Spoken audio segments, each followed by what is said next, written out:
ఈశ్వరుడా నాకు లొంగవలసిన వాడు, నేనా ఈశ్వరుడికి లొంగవలసిన వాడిని? ఇదే మీరు పక్కన రాముణ్ణి చూడండి. రాముడు ఎప్పుడూ తపస్సు చేసినట్టు రామాయణంలో లేదు. ఇలా ఆయన ఎక్కడ తపస్సులు చేయలేదు. కానీ ఆయన అంటాడు, అసంకల్పితమే వేద యదకస్మాత్ ప్రవర్తతే నివర్త్యారంభమారబ్ధం అను దైవస్య కర్మతత్ అన్నాడు. నిన్న రాత్రి రాజ్యం ఇస్తానని ఇవాళ ఇవ్వకపోతే ఇది ఈశ్వర అనుగ్రహం రా. ఇది కూడా ఈశ్వరుడు నువ్వు ఎదిరించలేవు. ఈశ్వరుడు చెప్పినట్టుగా అరణ్యవాసానికి వెళ్ళిపోవడమే. అంతేకాని నిన్న ఇస్తానన్న తండ్రి ఇవాళ ఎందుకు ఇవ్వనన్నాడు? ఈశ్వర దర్శనం ఆయనకి జరిగిపోతోంది వినయంతో. అరణ్యవాసానికి పొమ్మంటే భగవంతుడి తిట్టలా, భగవంతుడు చెప్పిన దాన్ని మనం పాటించడమే వెళ్ళిపోయాడు. సాత్వికారాధన ఉంది. అందుకే ఆయన నిరంతరము రక్షింపబడ్డాడు భగవంతుడి చేత. ఏది నశించనిదో, ఏది సత్యమో, ఏది బ్రహ్మమో దాని ముందు నువ్వు అసలు ముందు తల వంచడం నీకు చేత కావాలి. నీకు ఆ వినయం చేత కావాలి. కాబట్టి నీకు అలా వినయాన్ని ఇవ్వగలిగినటువంటి ఆ గురువు యొక్క సమక్షంలో కూర్చుని ఆయన దిద్దితే అక్షరాలు దిద్దు అని అక్షరాభ్యాసాన్ని కూడా అంత గొప్ప క్రతువుగా మన వాళ్ళు స్వీకరించారు. మన వాళ్ళు ఏది చేసినా దాని చిట్ట చివరి ప్రయోజనము పరబ్రహ్మమును చేరుటయే. పరబ్రహ్మమును చేరుట తప్ప అన్యమైనటువంటి ప్రయోజనం మనకి లేదు. నాకు స్ఫురణలో లేదు కానీ ఒక శ్లోకం ఉంది. ఆ శ్లోకంలో ఏమంటారో తెలుసా అండి? నిన్ను సంగీతం ఎవరు నేర్చుకోమన్నారని అడిగారు. నేను తెల్లబోయాను ఆ శ్లోకం చదివి. నీకు సంగీతం నేర్చుకోవాల్సిన అవసరం ఏంటి? నువ్వు వీణ తీసి పట్టుకుని ఆ వీణ తీగలు మీటుతుండగా వస్తున్నటువంటి ధ్వనుల యందు నీ మనస్సుని లయం చేయగలిగితే వీణ తీగల ధ్వని చేత నీవు ఈశ్వరునే చేరుతున్నావు నాదోపాసన చేత. మన వాళ్ళు వీణ పట్టుకుంటే ఈశ్వరుణ్ణి చేరడానికి మార్గంగా స్వీకరించారు తప్ప ఈ సనాతన ధర్మమునందు కేవల సుఖము కొరకు ఈశ్వరార్చన అన్నది హేయమైన విషయం. ఈశ్వరుడు అలా చెయ్యొద్దని చెప్పలేదు. ఆర్తి జిజ్ఞాసురర్థార్థి అన్నాడు ఆయన. కానీ అదే వ్యాపకం కాకూడదు. ఇంకెప్పుడూ కోరికలతో సతమతం అవడం కాకూడదు. ఇది వైద్యనాథలింగము అంటే. మనకి శివుడికి ఒక నామం ఉంది అభిషేకంలో. ప్రథమో దైవ్యోభిషక్ అంటాం. ఈశ్వర మీరు మొట్టమొదటి వైద్యులు ఈ లోకమునకు. వైద్యుడు సాధారణంగా ఏం చేస్తారంటే శరీరము నాది నాది అని చెప్పినటువంటి ఈ శరీరంలో మీకే తెలియకుండా ప్రవేశించినటువంటి రుగ్మతని తాను తొలగిస్తాడు. నేను నిన్నటి రోజున ఒక ఈఎన్టీ హాస్పిటల్లో కొత్త బిల్డింగ్లోకి షిఫ్ట్ అయింది. పావని క్లినిక్. డాక్టర్ జిఎస్ఎన్ మూర్తి గారు బహు ఉదారులు, ఈశ్వర స్వరూపులు. వారు ఆహ్వానిస్తే కాదనలేక నేను ఇక్కడ ప్రసంగం అయిన తర్వాత నేను వెళ్తే వారు నాకు ఒక ఆపరేటస్ చూపించారు. ఇందుకు కదా మిమ్మల్ని ఈశ్వర శబ్దంతో పిలిచింది శాస్త్రము అన్నాను నేను. ఆయన నాకు ఒక ఆపరేటస్ చూపించి అన్నారు, కోటేశ్వరరావు గారు సాధారణంగా 3 సంవత్సరముల వయస్సు దాటిపోతే పిల్లవాడికి మాటలు సరిగా పలకనప్పుడు వీడు మూగివాడిగా ఉన్నాడని, వీడు పిలిచినటువంటి పలుకుకి ప్రతిస్పందించట్లేదని పెద్దలు తెలుసుకుంటారు. కానీ 3 సంవత్సరముల వయస్సు దాటిపోయిన తరువాత ఇంకా వైద్య శాస్త్రానికి ఆ రుగ్మత లొంగదు. 3 సంవత్సరముల లోపల తెలుసుకోగలిగితే మాత్రం మూగివాడిగా పుట్టినవాణ్ణి, చెవిటివాడిగా పుట్టినవాణ్ణి కూడా మాట వచ్చేవాడిగా, వినకిడి శక్తి కలిగిన వాడిగా చెయ్యడానికి శాస్త్రమునందు ప్రత్యేకమైన పద్ధతి ఉందండి. ఈ మధ్య ఒక పిల్లవాడు నా దగ్గరికి వస్తే నేను టెస్ట్ చేసి ఈ పిల్లవాడికి మాటలు రావు, ఈ పిల్లవాడికి చెవుడు అని తెలుసుకున్నాను. అప్పుడు వాడు చెప్పలేడు, మాట్లాడలేడు. మాట్లాడలేని వాడి యందు మాటలేనితనం ఉందని తెలుసుకోవాలి. ఇది ఈశ్వర ప్రజ్ఞ. తెలుసుకుని అథవా ఎంత తక్కువ ఖర్చు పెట్టించే ప్రయత్నం చేసినా 4 లక్షలు అయిందండి. కానీ ఇప్పుడు ఆ పిల్లవాడు గడగడగడగడ మాట్లాడుతూ అన్నీ వింటుంటే వాడు నా దగ్గరికి వచ్చినప్పుడు నేను నేర్చుకున్న విద్య సార్థకత పొందిందని నా కన్నుల నీరొస్తుంది అన్నారు. చూడండి, ప్రథమో దైవ్యోభిషక్ ఎంత గొప్ప మాట. అందుకంది శాస్త్రం ఆయన మొదటి వైద్యుడు. ఇది శరీరమునందు ఉన్నటువంటి రుగ్మతను తొలగించగలుగుట. రెండవది ఒకటి ఉంది. అది మనకి భవరోగం అని ఒక రోగం ఉంది. అంటే ఈ రోగం ఉందంటే అందరూ అంగీకరించడానికి ఇష్టపడకపోవచ్చు. మీరు ప్రాజ్ఞుల కనుక అంగీకరించవచ్చు. భవరోగం అంటే సంసారంలో పడి కొట్టుకుంటూ ఉండడం ఎప్పుడు. ఈ భవరోగానికి ప్రధాన కారణం అహంకారమే. ఈ భవరోగంలో పడి కొట్టుకునేటటువంటి వాణ్ణి పైకెత్తి తన పాదముల దగ్గరికి చేర్చుకుంటాడు. కాబట్టి కూడా ఆయన వైద్యనాథుడి. 2 కారణముల చేత వైద్యనాథలింగము అని దాన్ని పిలుస్తారు. వైద్యులకు నాథుడైన వాడు, లేదా వైద్యనాథుడు, వైద్యుల యందు పెద్ద వైద్యుడు. ఈ కారణం చేత ఇప్పుడు మీరు ఈ జ్యోతిర్లింగం రావలసినటువంటి అవసరం ఏమిటో, ఏ నేపథ్యంలో ఇది వచ్చిందో మీరు తెలుసుకునేటటువంటి ప్రయత్నాన్ని చెయ్యండి. లంకానాయకుడైన రావణుడు కైలాసాచలాధీశ్వరున్ పంకేజాక్ష ముఖామరార్చిత పదాబ్జాతున్ శివున్ శంకరున్ బింకం బొప్ప భజింపనించి హిమభూభృద్వక్ష షండోర్మియందు ఓంకారస్మరణంబు చేయుచు తపం ఉత్సాహి అయి సల్పుడున్. ఈ పద్యంలో అంటారు, ఒక్కొక్క పద్యంలో ఆవిష్కరించేస్తారండి విషయాన్నంతటిని. దాన్ని ఒడిసి పట్టడంలో జ్యోతిర్లింగం ఉంటుంది. జ్యోతి అంటే ప్రకాశం కదండి. అన్ని లింగాలు ఒక్క కారణానికి ఎందుకు వస్తాయి? ఆవిర్భావమునందు మీరు దాని వెనక రహస్యాన్ని పసిగట్టాలి. పసిగడితే ఆ జ్యోతి మీ యందు ప్రకాశించినట్లు అవుతుంది. లేనప్పుడు కేవలం దాన్ని మీరు కథ కింద విన్నారనుకోండి, దానివల్ల దోషం ఉందని కానీ తక్కువ ఫలితం వస్తుందని కానీ నేను అనను, కానీ అది మీ ఉపాసనా కార్యక్రమాన్ని పెంచుతుందని మాత్రం నేను అనలేను. కాబట్టి చూడండి, ఒకానొక సమయంలో లంకానాయకుడైన రావణుడు, లంకాపట్టణాన్ని పరిపాలించేటటువంటి రావణాసురుడు. రావణుడు అంటే సరిపోదా? లంకానాయకుడైన రావణుడు అన్న మాట ఎందుకు అనాలి? లంకానాయకుడైన రావణుడు అంటే లంకాపట్టణం ఎప్పుడూ కూడా దక్షిణ దిక్కునే ఉంటుంది కదండి. ఊరికి దక్షిణ దిక్కున ఏది ఉంటుంది? శ్మశానం ఉంటుంది. ఎప్పుడైనా మీరు చూడండి, బతికున్న కాలంలో ఏమీ తోచట్లేదు, అలా సినిమాకు పోదాం, అలా షికారుకు పోదాం, అలా వాళ్ళ ఇంటికి పోయి వాడిని బాడీ చేసేద్దాం అని చెప్పి తిరిగేవాడే తప్ప, ఏం తోచట్లేదు కాసేపు అలా శ్మశానానికి పోయిద్దాం రండి అని ఎవడైనా అంటాడేంటి? ఎవ్వరూ అనరలాగా. కానీ చిట్ట చివరి ప్రయాణం, ఈ జీవనయాత్రకు ముగింపు మాత్రం ఎక్కడికి వెళ్ళడంతో? అక్కడికి వెళ్ళడంతోనే పూర్తయిపోతుంది. కాబట్టి ఈ వచ్చిన శరీరములు, తిరుగాడుతున్న శరీరముల యొక్క ఆఖరి యాత్ర ఎక్కడికి వెడుతుంది? అక్కడికే వెడుతుంది. అంటే దక్షిణ దిక్కున ఏది ఉన్నది? శరీరములు కలిసిపోయేటటువంటి ప్రదేశం ఉన్నది. కాబట్టి శరీరమును చూసుకుని తాననుకున్నటువంటి వాడు ఎవడున్నాడో, ఏది నశించిపోతుందో, నశించిపోయేదానికి నాయకుడైన వాడు అనగా ఈ శరీరము నేను అనుకున్నవాడు.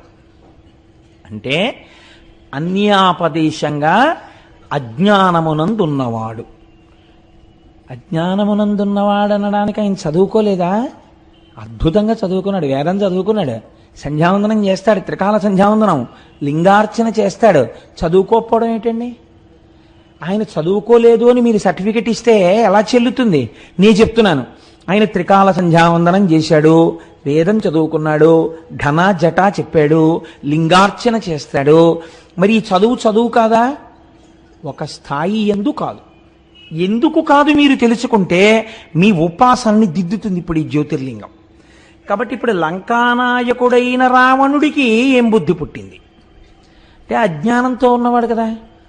ఇప్పుడు అసలు ఈశ్వరుడి వైపుకి తిరిగితే ఆశ్చర్యంగా ఉంటుంది, కానీ ఆయన చేసేది ఈశ్వరోపాసన చేస్తూ ఉంటాడు. ఏం చేశాడు అంటే కైలాసాచలాధీశ్వరున్, కైలాసమునకు అధినేత అయినటువంటి శివుడు. కైలాసమన్న మాటని అమరకోశం వ్యాఖ్యానం చేసింది. ఎక్కడ పార్వతీ పరమేశ్వరుల యొక్క కేళీ విలాసముగా ఈ లోకముల యొక్క ఆవిర్భావమునకు నాందీవాచకము పడుతుందో, ఎక్కడ నటరాజ ప్రకృతి జరుగుతోందో, ఎక్కడ ఆయన సృష్టికర్తగా ఈ సృష్టి చేస్తున్నాడో, స్థితికర్తగా ఉన్నాడో, ప్రళయకర్తగా ఉన్నాడో, ఆ నటరాజతత్వం ఎదర మీరు విందురుగాని ఎలాగో. కాబట్టి అటువంటి పరబ్రహ్మమును తెలుసుకునే ప్రయత్నం చేస్తున్నాడు. ఇప్పుడు ఈ ఉన్న స్థాయిలో ఆ ఉన్న వస్తువుని కనుక్కోవడం కుదురుతుందా? మీరు చెప్పండి. 5వ క్లాస్ చదువుకున్న పిల్లవాడి దగ్గరికి మీరు పట్టుకెళ్ళి ఎంబీబీఎస్ ఎనాటమీ పుస్తకం పెట్టారనుకోండి, వాడు చదవగలడా? చదవలేడు. వాడు ఎలా చదువుతాడు? వాడికి కుదరదు. వాడు చదువుకున్న చదువు ఎనాటమీ చదవడానికి కుదరదు. వాడు ఎంసెట్ రాయాలి, మంచి ర్యాంక్ రావాలి, మెడిసిన్లో జాయిన్ అవ్వాలి, ప్రొఫెసర్ల దగ్గర కొంత నేర్చుకోవాలి, ఆ తర్వాత ఎనాటమీ పుస్తకాన్ని వాడు చదవగలుగుతాడు. శరీరము నేను అనే అహంకారంతో ఉన్నవాడికి కైలాసాచలాధీశుని యొక్క దర్శనం ఎలా దొరుకుతుంది? కాబట్టి దొరకదని మీరు నిర్ధారించవలసి ఉంటుంది ఇప్పుడు కదండి. కానీ ఆయన ఏం చేస్తున్నట్ట, ఆయన్ని పట్టుకోవడానికి బింకంబొప్ప భజించనించి చాలా బింకంతో కూడిన తపస్సు మొదలెట్టాడు. బింకం అంటే ఏమిటి ఇక్కడ? అంటే రజోగుణ ప్రకృతితో కూడినటువంటి తపస్సు, అంటే ఒక పట్టుదల అన్నమాట. ఈ పట్టుదల చాలా అనర్థహేతువుగా ఉంటుంది, పాడు చేసేదిగా ఉంటుంది, ఒక్కొక్కసారి అసహ్యం కూడా వేస్తుంటుంది. ఎందుకు ఇంత పట్టుదల అనిపిస్తుంది. మీరు మరోలా అనుకోకండి. నేను మీకు ఒక ఉదాహరణ చెప్తాను. నాకు ఫోన్ చేస్తూ ఉంటారు, రేపు మీ ఇంటికి వచ్చి మిమ్మల్ని కలవాలనుకుంటున్నాం, ఒక గంట మాట్లాడాలి. నాకంత సమయం లేదండి, నేను వేరొక ఫంక్షన్కి వెళ్ళాలి, అనుష్ఠానం చేసుకోవాలి, శివమహాపురాణం చెప్తున్నాను కదా, నేను చదివేది పొద్దున్న మహా అయితే ఒక్క అరగంట అంతే, అంతకన్నా టైం ఉండదు. ఆఫీస్కి వెళ్ళిపోతాను, మళ్ళీ సాయంకాలం సంధ్యావందనం చేసుకుని వేదిక మీదకి రావాలి.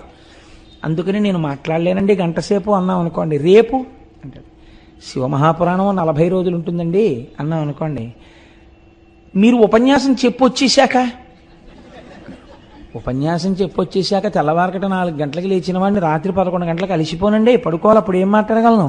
మాట్లాడలేనండి, అప్పుడు కుదరదండి, అలసిపోయి ఉంటుంది, శరీరానికి అలసట ఉంటుంది కదా అన్నారు. మీరు అలా అంటే ఎలా కుదురుతుందండి? మేము ఎక్కడి నుంచో వచ్చాం, నాకు రేపు రిజర్వేషన్ అయిపోయింది, వెళ్ళిపోవాలి, అందుకని రేపు పొద్దున్న మేము వస్తున్నామండి, మీరు 1 గంట మాట్లాడవలసిందే అంటే అప్పుడు దాన్ని ఏమనుకోవాలి మీరు? అలా కుదరదండి, నేను ఉండను అని మీరు అన్నా సరే ఆయన ఫోన్ పెట్టేసి ఆయన పొద్దున్న వచ్చేస్తాడంతే 8ంటికి. నేను చూశానండి, స్వానుభవమున చెప్పు చమటలార. కాబట్టి ఏం చేయాలి? మీరు మాట్లాడాలంతే. మీ వ్యవహారం ఎలా ఉన్నా ఆయన అతిథి రూపంలో ఇంటికి వచ్చాడు, ఏం చేయాలి అంటే అలా వస్తే మాట్లాడతారా అనుకోకండి, అలా రాకూడదు కదా. కాబట్టి ఇప్పుడు మీరు ఒత్తిడికి గురైపోతారు, మాట్లాడి తీరాలి. ఇది బింకంతో కూడుకున్న విషయం. ఇది అంటే నువ్వు ఎవరి కోసం మాట్లాడవు, నువ్వు మాట్లాడాలంతే అని పింకితనంతో వచ్చి మాట్లాడడం అవుతుంది. అప్పుడు దానివల్ల ఏమవుతుందంటే, నా నుండి మీ పట్ల సరి అయిన భావన లేదు కాబట్టి మీరు అడిగిన దానికి ఒక చక్కటి జవాబు వచ్చే అవకాశం తక్కువగా ఉంటుంది. 2, మీరు నా నుండి పొందగలిగినది కానీ మీరు నాకు చెప్పగలిగింది కానీ తక్కువగా ఉంటుంది కదా. ఆ వాతావరణంలో బింకంతో కూడుకున్న పనులు పాడు చేస్తాయి. మనిషి ఆ ప్రవృత్తిని పెంచుకోకూడదు. ఇది నేను ఒక ఉదాహరణకి చెప్పాను, ఎవరిని అవమానించడానికి కాదు. కాబట్టి ఇప్పుడు ఎటువంటి తపస్సుని మొదలుపెట్టాడు? బింకంతో కూడిన తపస్సు, సత్వగుణంతో కూడిన తపస్సు కాదది. సత్వగుణంతో కూడిన తపస్సు ఎలా ఉంటుందంటే, ఈశ్వరోపాసనమును ప్రారంభము చేసిన తరువాత ఆయన అసలు మర్చిపోతాడు లోకం గురించి. ఇంద్రియాలన్నీ వెనక్కి వెళ్ళిపోతాయి, మనస్సు వెనక్కి వెళ్ళిపోతుంది. వెళ్ళిపోయిన కారణం చేత ఎన్నాళ్ళు తపస్సు చేశాడో ఆయనకి తెలియదు. ఆయన ఒంటి మీద పుట్టలు పట్టేస్తాయి, ఆయన ఒంటి మీద పావులు తిరుగుతూ ఉంటాయి, చెట్లు మొలిచిపోతాయి. ఆయన తపస్సమాధిలో ఉంటాడు, అస్థిపంజరంలో ఉంటాడు. ఈశ్వరుడే వచ్చి కదిపితే అప్పుడు లేస్తాడు కదండి. ఇది సాత్వికమైన తపస్సు, మనసు ఆయన యందు లయమైపోయింది. ఇది బింకంతో కూడిన తపస్సు, ఇది వేరొకలా ఉంటుంది. ఇది అలా సాత్వికంగా ఉండదు. ఇది మీరు పట్టుకోవాలి. మీ ఉపాసనలో ఈ దోషం ఉంటే దిద్దుకోమని చెప్పడం.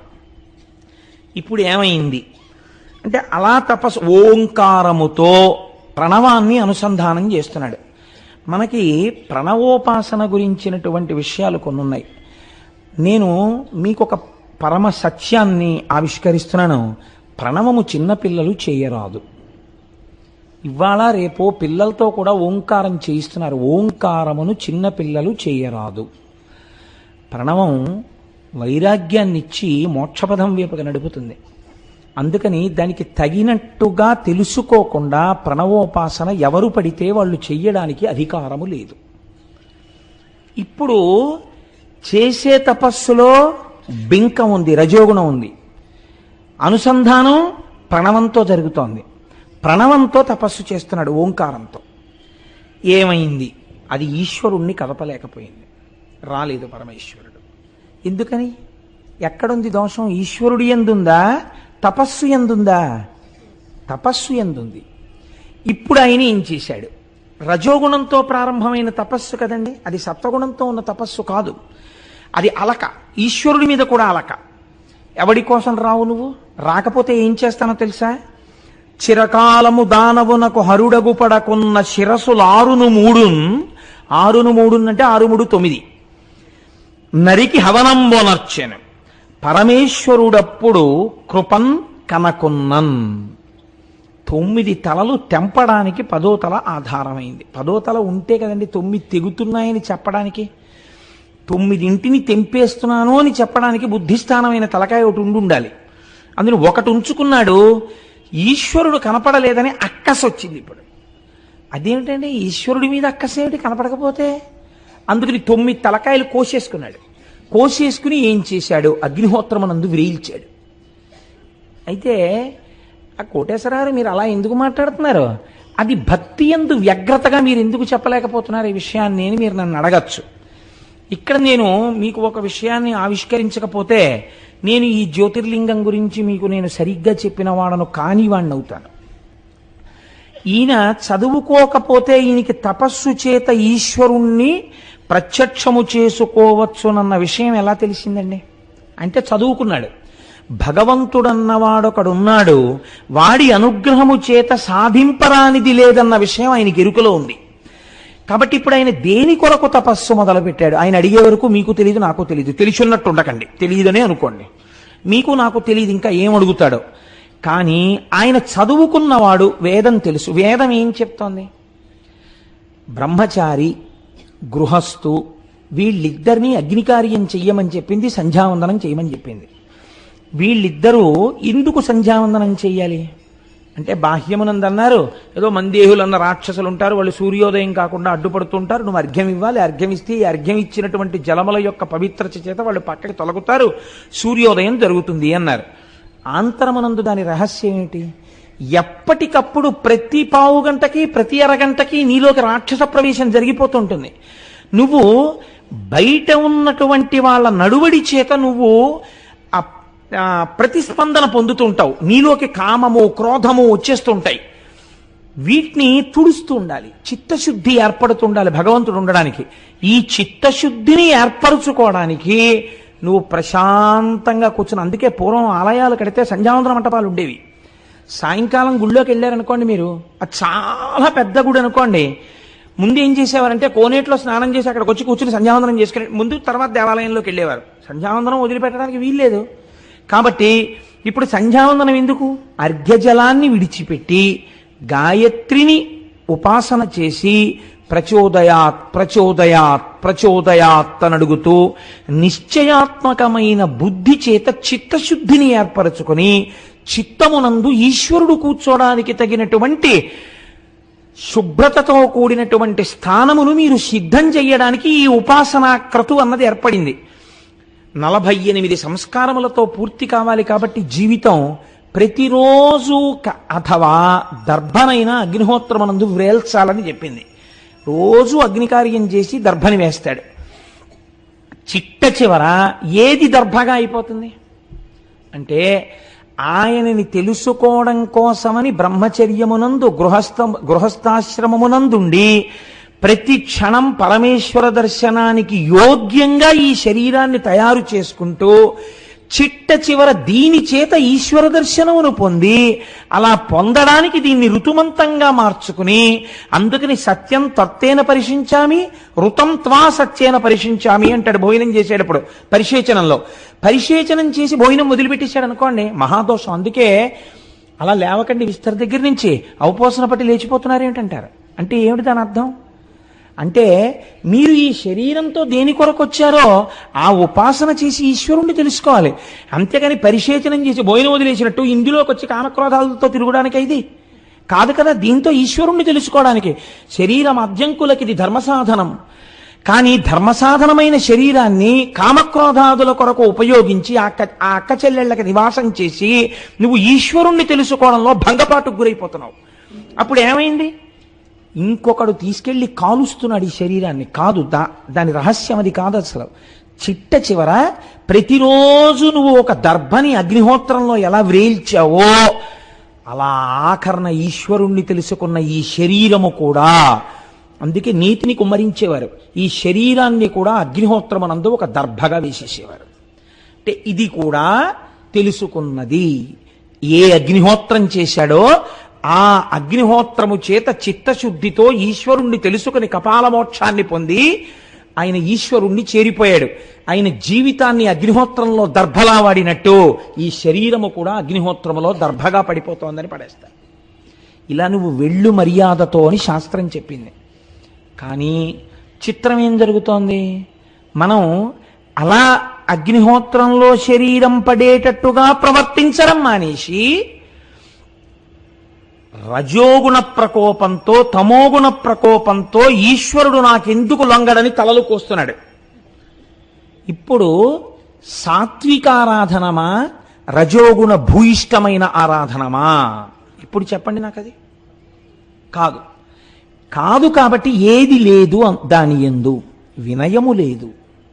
వినయమే ఉందనుకోండి, ఈశ్వరుడా నాకు లొంగవలసిన వాడు, నేనా ఈశ్వరుడికి లొంగవలసిన వాడిని? ఇదే మీరు పక్కన రాముణ్ణి చూడండి. రాముడు ఎప్పుడూ తపస్సు చేసినట్టు రామాయణంలో లేదు. ఇలా ఆయన ఎక్కడా తపస్సులు చేయలేదు. కానీ ఆయన అంటాడు, అసంకల్పితమే వేదా యదకస్మాత్ ప్రవర్తతే నివర్త్యారంభమారబ్ధం అను దైవస్య కర్మతత్ అన్నాడు. నిన్న రాత్రి రాజ్యం ఇస్తానని ఇవాళ ఇవ్వకపోతే ఇది ఈశ్వర అనుగ్రహం రా. ఇది కూడా ఈశ్వరుడు నువ్వు ఎదిరించలేవు. ఈశ్వరుడు చెప్పినట్టుగా అరణ్యవాసానికి వెళ్ళిపోవడమే. అంతేకాని నిన్న ఇస్తానన్న తండ్రి ఇవాళ ఎందుకు ఇవ్వనన్నాడు? ఈశ్వర దర్శనం ఆయనకి జరిగిపోతోంది వినయంతో. అరణ్యవాసానికి పొమ్మంటే భగవంతుడి తిట్టలా, భగవంతుడు చెప్పిన దాన్ని మనం పాటించడమే వెళ్ళిపోయాడు. సాత్విక ఆరాధన ఉంది. అందుకే ఆయన నిరంతరము రక్షింపబడ్డాడు భగవంతుడి చేత. నీకు రాముడి జీవితం ఆదర్శంగానే రావణుడి జీవితం ఆదర్శం కాదు. అందుకే రావణుడు జ్యోతిర్లింగాన్ని తెచ్చాడు, రాముడు జ్యోతిర్లింగాన్ని తెచ్చాడు. స్థాయి దేంది ఎక్కువ చెప్తారు మీరు? రామేశ్వరం లింగందే చెప్తారు మీరు కదండి. కాబట్టి ఇప్పుడు ఏమైంది? ఈయన తలలు కొయ్యడం మొదలుపెట్టాడు. అప్పటికి 9 తలలు కోసేశాడు. ఇప్పుడు కోస్తున్న కొద్దీ భక్తి ఎక్కువైందా అక్కస ఎక్కువైందా?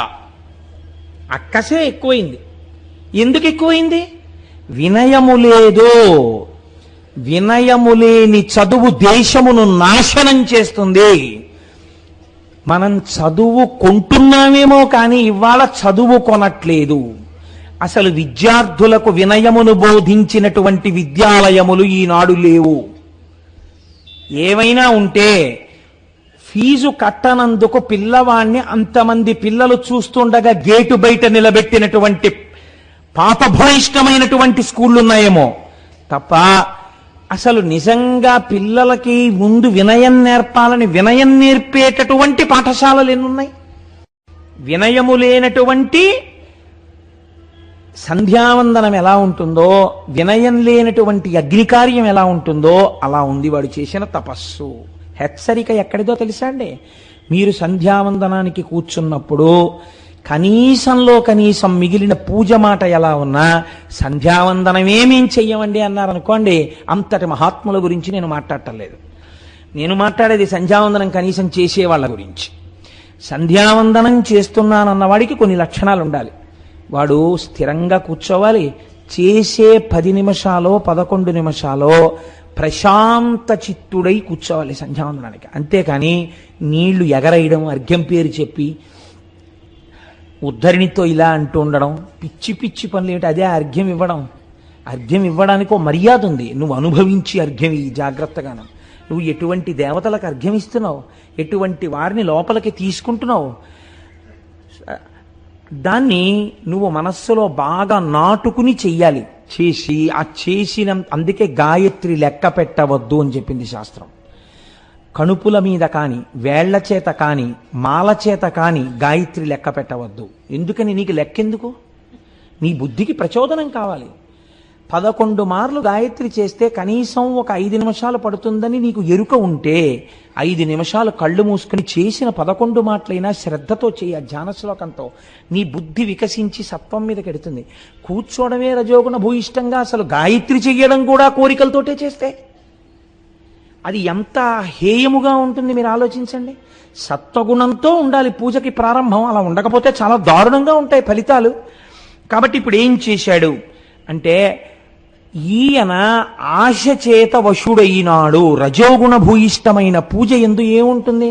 తొందరపాటు ఉంటుంది, దేన్నో పొందాలని. అది పొందడం కోసం ఈ పూజ తప్ప ఈశ్వరార్చన చేసి తాను సంతోషంతో ఆనందంగా అమ్మయ్యా కాసేపు ఒక్క గంట పూజా మందిరంలో కూర్చుని బయటికి వస్తే మనస్సు ప్రశాంత పడిపోయిందనడానికి వెళ్ళడు పూజా మందిరంలోకి. ఇవాళ ఇక్కడ ఇది చేసి తొందరగా అక్కడికి వెళ్తే అదేదో కలిసి రావాలని వెళ్తుంటాడు పూజా మందిరంలోకి. గుళ్ళోకి ఎందుకు వెడతాడంటే అక్కడికి వెళ్ళి ఏదో సంపాదించుకోవాలని వెడుతుంటాడు. ప్రతిదీ వ్యాపార సరళిలో చేస్తుంటాడు. అంటే ఇప్పుడు ఈయన కోరికలకి తల్లి ఏది ఆశ. ఆశతో కూడినటువంటి కోరికలు విస్తృతంగా పెరిగిపోతుంటే అలా పెరిగిపోయిన కోరికల కొరకు ఆరాధన నిబద్ధమైపోతే అది రజోగుణ భూయిష్టమైన పూజ అయిపోతే ఆ పూజ పాపము వైపుకి అడుగులు వేయిస్తే నీ పాపమే నీ పూజ వలన వచ్చిన ఫలితమును అడ్డత్రోవ పట్టించి నీ పతనమునకు హేతువై కూర్చుంటుంది. మీరు చాలా జాగ్రత్తగా విన్నారో లేదో, ఇది ఉపాసన యందు మీరు దిద్దుకోవలసిన విషయం. ఇది ఎంత అందంగా తీసుకొస్తున్నారో చూడండి. ఇప్పుడు ఆ జ్యోతిర్లింగ ఆవిర్భావమునందు 9 తలలు నరికాడు, రాలేదు శివుడు. ఇప్పుడు 10వ తల కూడా నరికేస్తాడు, ఆయన ఆగడం. ఎందుకని? ఆయన రజోగుణం బింకపు పూజ. అది 9 తలలు నరికిన వాడికి 10వ తల నరికేయడం లెక్క అండి. పట్టుకుని 10వ తల కూడా నరికేసి పారేస్తాడు అగ్నిహోత్రంలో. ఇప్పుడు ఉన్నాడా రావణుడు అన్నవాడు? లేడు. రావణుడన్నవాడు లేకపోవడానికి కారణం ఎవరని చెప్తుంది శాస్త్రం?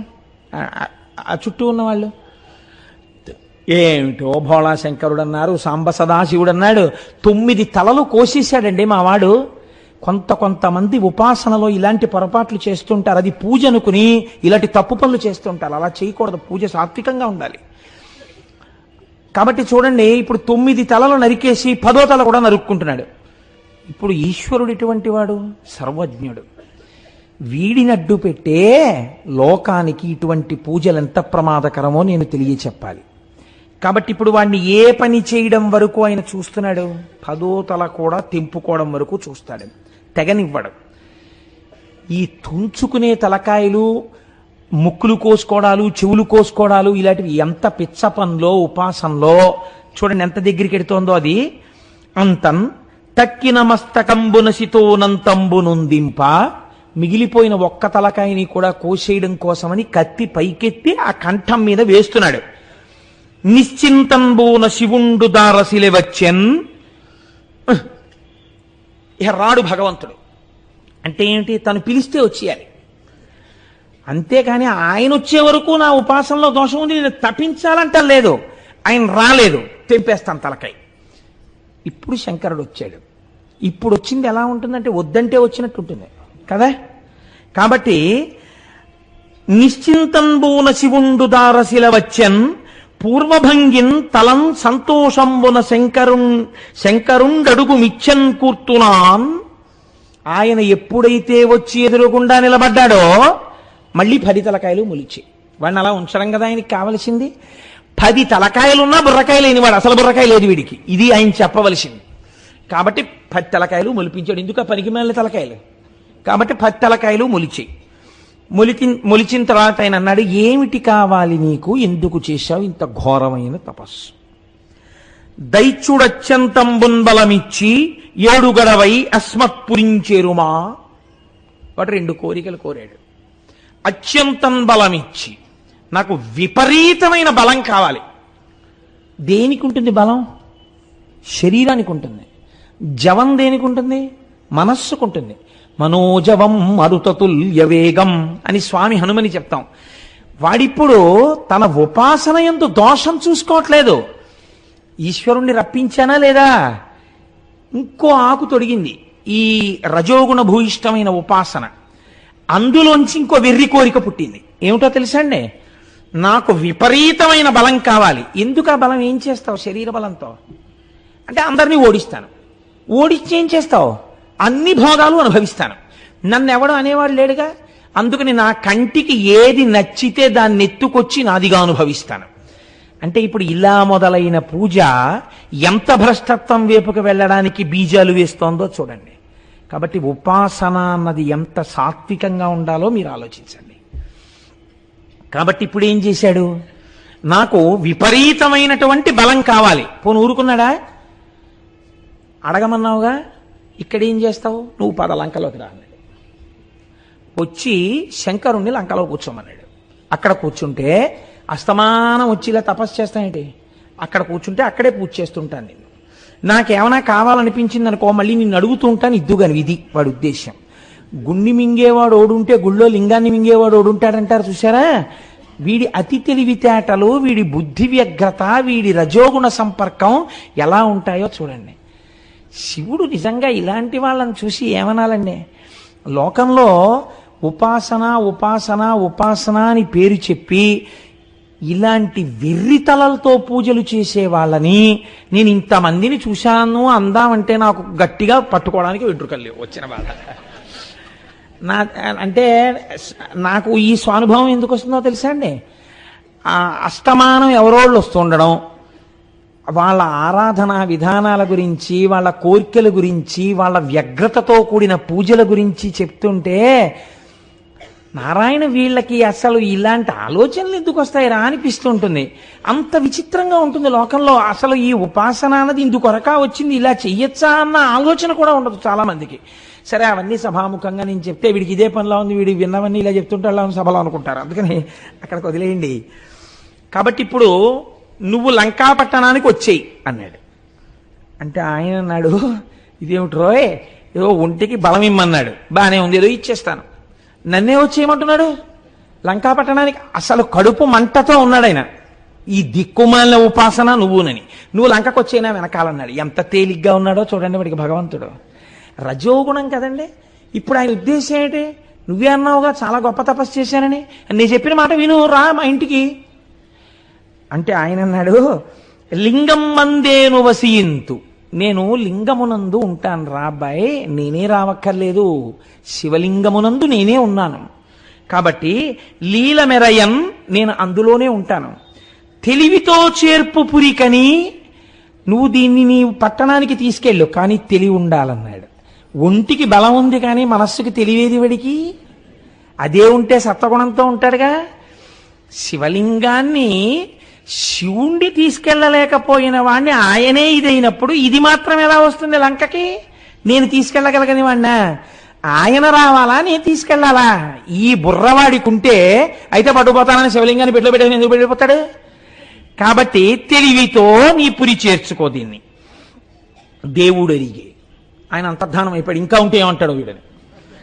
అంతా లింగంబు చేకొని అసుర విభుడు వచ్చుచున్ తెరువు దైవ వశము చేసి, ఆ శివలింగాన్ని పట్టుకుని వెళ్ళిపోతున్నాడు లంకకి.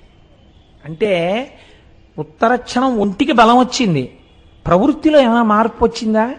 ఏమీ లేదు. మీరు గమనిస్తున్నారు కదా. ఇవి మీ ఉపాసనలో దిద్దుకోవలసిన లక్షణాలండి. ఇవి సాత్వికమైన భక్తి, రజోగుణ భూయిష్టమైన భక్తి, ఈ రెండిటికి ఎంత తేడా ఉంటుందో చూడండి. సాత్వికమైన భక్తి ఎలా ఉంటుందో మీకు భీష్మేకాదశి కనుక నేను ఇవాళ జ్ఞాపకానికి వచ్చింది. నాకు నేను ఒక ఉదాహరణ చెప్తాను. భీష్మాచార్యుల వారి దగ్గరికి వచ్చి ఒక మాట చెప్పారు, మీరందరూ విన్నదే, కానీ భీష్మేకాదశి నాడు చెప్పుకుంటే ధన్యులం అవుతాం. ఈ మాట భీష్ముడి దగ్గరికి వచ్చి, కృష్ణ భగవానుడు అర్జునుడికి సారథ్యం వహిస్తాట, కానీ అస్త్రము ఈ చేతితో ఏ ఆయుధమును పట్టాడు అన్నారు. భీష్ముడు అన్నాడు, ఆయనది సాత్విక భక్తి. భగవంతుడంటే ఎవరో, భగవంతుడు దేనికి లొంగుతాడో ఆయనకి తెలుసు. కాబట్టి ఆయన అన్నాడు, ఆయన ప్రతిజ్ఞ అలా చేశాడు కదా, నేను ప్రతిజ్ఞ చేస్తున్నాను. ఏమిటో తెలుసా? కృష్ణుడితో ఆయుధం పట్టిస్తానన్నాడు. కృష్ణుడు ఎవరో భీష్ముడికి తెలియదా? తెలుసు భీష్ముడికి కృష్ణుడు భగవానుడని. భగవానుడు గెలుస్తాడా, భక్తుడు గెలుస్తాడా? భక్తుడు గెలుస్తాడు. ఎలా గెలుస్తాడని రావణాసురుడి భక్తితో చెప్పలా. మహానుభావుడు అన్నాడు, ఎలాగ భగవంతుణ్ణి గెలవచ్చో ఒక మార్గం చూపించాడు భీష్ముడు. అందుకని భీష్మస్తుతి చిరస్థాయి అయిపోయింది లోకంలో. అర్జునుడు లోపల కూర్చున్నాడు, రథంలో బాణాలు వేస్తున్నాడు, కృష్ణుడు సారథ్యం వహిస్తున్నాడు. భీష్మాచార్యుల వారికి స్వచ్ఛంద మరణం వరం ఉంది. ఎవరడ్డగలరా ఇన్ని? పుంఖానుపుంఖలంగా బాణవృష్టి కురిపించాడు. వెళ్ళి ఆ బాణాలన్నీ ఒంటి నిండా గుచ్చుకుపోయి పూచినటువంటి మోదుగ చెట్టులా నెత్తురు ధారల కింద కారిపోతోంది అర్జునుడికి. గట్టిగా ఒక్క బాణము వేయడు, భీష్ముడిని నిగ్రహించలేకపోతున్నాడు. ఏమిటి అల్లరని వెనక్కి చూశాడు కృష్ణ పరమాత్మ. ఒంటికి ఖాళీ లేకుండా బాణాలు కొట్టేసి నెత్తురు వరదలై కారిపోతుంది. ఇప్పుడు ఆయన కొట్టలేకపోతే నేనేం చేస్తానంటే అనాలి. రథం తప్పించాలి కదండి, అలిసిపోయాడు. సారథికి ఆ స్వేచ్ఛ ఉంది. రథి అలిసిపోతే సారథి తప్పించచ్చు, రథాన్ని తప్పించచ్చు. తెలియవా కృష్ణుడికి? భగవద్గీత చెప్పిన సర్వజ్ఞుడే ఇవి చెయ్యాలి కదా, ఇవి చేయలేదు. ఆయన ఏం చేశాడో తెలుసా అండి? ఆ పగ్గాలు అవతల పారేశాడు. పారేసి కుప్పించి ఎగసిన కుడలంబుల కాంతి గగన భాగం బెల్ల కప్పికొనగా. ఎక్కడున్నారు పానమూర్తి గారు? అబ్బో కుప్పించి, అబ్బో రామాచారి గారు కూడా ఉన్నారు ఇవాళ. కుప్పించి ఎగసిన కుండలంబుల కాంతి గగన భాగం బెల్ల కప్పికొనగా ఉరికిన నోర్వక నుదరంబులోనున్న జగముల వేగున జగతి కదుల చక్రంబు చేబట్టి పైదెంచుర వేగమున పైనున్న పచ్చని పటముజార నమ్మితి నాలావు నగుబాటు చేయకు మన్నింపుమని క్రీడి మరల దిగువ కరికి లంఘించు సింహంబు కరణి మెరసి నేడు భీష్ముని చంపుదు నిన్ను కాతు విడువు మర్జున ఎటంచు మద్వి శిఖవృష్టి తెరలి చనుదెంచు దేవుండు దిక్కునాకు అని చెప్పాడు. ఎప్పుడు శరీరం పడిపోయే ముందు వాడు నాకు దిక్కని చెప్పుకున్నాడు. భక్తపరాధీనుడైన వాడెవడున్నాడో ఆనాడు నేను అర్జునుడి మీదకి బాణాలేస్తే పగ్గాలు విసిరవతల పారేసి రథంలోంచి దూకేస్తే కుప్పించి ఎగసిన కుండలంబుల కాంతి గగన భాగం బెల్ల కప్పికొనగా దూకినప్పుడు చెవులిలా ఊగితే ఆ కుండలముల కాంతి ఆకాశమంతా కప్పుకునేటట్టుగా ఎవరు దూకాడో ఉరికిన నోర్వక నుదరంబులోనున్న జగముల వేగు నజగతి కదుల. ఆయన దూకినప్పుడు ధన్ మన దూకేటప్పటికీ ఆ పొట్టలో ఉండేటటువంటి లోకాలన్నీ ఇలా కదిలిపోయేట, ఆ కడుపులో ఉన్న లోకాలు కదిలిపోయేటట్టుగా దూకినటువంటి వాడెవరున్నాడో గబగబా చక్రంబు చేపట్టి చనుదెంచురయము నపైనున్న పచ్చని పటముజార చక్రం చేత్తో పట్టేసుకుని ఎవరు? నేను పట్టణ ఆయుధం అన్నవాడు పట్టేశాడు. చక్రంబు చేబట్టి చనుదించురయము నపైనున్న పచ్చని పటముజార. ఉత్తరీయం మర్యాదకి చిహ్నం. ఉత్తరీయం జారిపోయింది. చక్రం పట్టేసుకున్నాడు. పట్టుకున్నవాడు పోని ఊరుకున్నాడా? నమ్మి తినాలా ఉనగుబాటు చేయకు మన్నింపుమని క్రీడి మరల దిగువ. అర్జునుడు ధనస్సు పారేసి పరిగెత్తుకొచ్చాడు. బావా బావా భీష్ముడు బాణాలేస్తే అర్జునుడు నిగ్రహించలేకపోతే ప్రతిజ్ఞ చెప్పి తప్పి కృష్ణుడు చక్రం పట్టుకుని వెళ్ళి చంపేశాడు భీష్మాచార్యుల వారిని అని రేపు లోకం చెప్పుకుంటుంది. బావా నా పరువు పోతుంది, ఊరుకో ఊరుకో ఊరుకో అంటున్నాడు. అంటుంటే నీ జోలికి వస్తాడా, నీ మీది నీ బాణాలు వేస్తాడా, ఏం చేస్తానో చూడు భీష్ముడిని. తెలియదు భీష్ముడు మహాజ్ఞానని అని కరికి లంఘించు సింహంబు కరణి మెరసి నేడు భీష్ముని చంపుతు నిన్ను కాతు విడువు మర్జున ఎటంచు మద్వి శిఖవృష్టి తెరలి చనుదెంచు దేవుండు దిక్కునాకు. ఆనాడు తన భక్తుడైన అర్జునుణ్ణి రక్షించుకోవడానికి చేసిన ప్రతిజ్ఞ మరిచిపోయి చేతిలో చక్రం పట్టుకుని భీష్ముణ్ణి చంపేస్తాను, అది కూడా ఏనుగు యొక్క కుంభస్థలం మీదకి దూకి చంపిన సింహంలా చంపేస్తానని పరిగెత్తుకొచ్చేసి తన ప్రతిజ్ఞ మర్చిపోతే నేనానాడు ధనస్సు పక్కన పెట్టి భక్తపరాధీనా అని నమస్కరించానే, ఆ కృష్ణుడు నాకు రక్ష అని చెప్పుకున్నాడు. వాడు నాకు దిక్కు అన్నాడు భీష్మాచార్యుల వారు. కాబట్టి అది సాత్విక భక్తి. అది భగవంతుని యొక్క కోపం ఎప్పుడు వస్తుందో కూడా చెప్పగలిగిన భక్తి. తన భక్తులకి హాని జరిగితే తట్టుకోలేని వాడు ఈశ్వరుడిని ఆవిష్కరించిన భక్తి. అందుకే భీష్ముడికి తర్పణలు ఇస్తున్నాం, భీష్ముడి పేరు చెప్పుకుని పొంగిపోతున్నాం. భగవంతుడే ఎదురుగుండా నిలబడి వెళ్ళిపోతున్న వాడి చేత సహస్రం చెప్పించుకుని లోకానికి అందించినటువంటి ఖ్యాతి బహుశಃ భీష్ముడికి ఒక్కడికే దక్కింది లోకంలో. కాబట్టి ఇప్పుడు చూడండి భీష్మ భక్తికి రావణ భక్తికి ఎంత తేడా ఉందోను. ఇప్పుడు ఈ శివలింగాన్ని పట్టుకుని బయలుదేరాడు. కానీ బయలుదేరితే తీసుకెళ్ళగలడా? శివుణ్ణి తీసుకెళ్ళలేని వాడు ఇది నేనే అన్నప్పుడు శివలింగాన్ని తీసుకెళ్ళగలడా? కాబట్టి దైవవశము చేసి అంటే వీడికి పాఠం చెప్పాలని పరమాత్మ అనుకున్నాడు. ఇప్పుడు ప్రత్యక్షమై అనుగ్రహించినట్ట, ప్రత్యక్షమై ఉపాసనా దోషము వలన వాడే పాడైపోతున్నట్ట. మీరు చెప్పండి. అడిగిన రెండు కోరికలు ఏమిటి? ఒకటి నాకు బలం కావాలి, రెండు నువ్వు వచ్చేయాలి. మొదటిది అలా పెట్టండి. ఇంకా ఒంటికి కొవ్వెక్కి బలం ఉంది, వచ్చేసింది బలం. ఇప్పుడు శివలింగాన్ని పట్టుకుని బయలుదేరాడు. రెండోది నెరవేరుతోందా మీరు చూడండి. శరీరానికి ఎంత బలవంతుడవనివ్వండి, ఈశ్వర నిర్ణయం ఒకటి ఉంది కదా. పిండాండ బ్రహ్మాండానుసంధానము అని ఒకటి ఉంది. ఈ శరీరానికి ఆకలేస్తుంది, నేను చాలా బలవంతుండండి, నేను అన్నం తిందంటే నీరసపడిపోతుంది, శోషించిపోతుంది. కాబట్టి తినాలి కదా. బ్రహ్మాండంలో ఉన్న యాపిల్ పండు తీసుకెళ్లి ఇందులో పారేయాలి కదా పిండాండంలో. మళ్ళీ పిండాండంలో మిగిలిపోయిన శేషాన్ని ఎవరుచ్చుకుంటారు? బ్రహ్మాండం పుచ్చుకోవాలి. పిండాండానికి దాహం వేసింది, ఎవరివ్వాలి నీళ్లు? బ్రహ్మాండం ఇవ్వాలి. బ్రహ్మాండంలో నీళ్లు ఈ గొంతులో పోయాలి, పిండాండంలోకి నీళ్లు ఎడతాయి. ఇందులో వెళ్ళిన నీళ్లు ఎందుకు ఎడతాయి? దాహార్తిని తీర్చడమే కాదు, ఈశ్వర ప్రక్రియ ఒకటి ఉంది.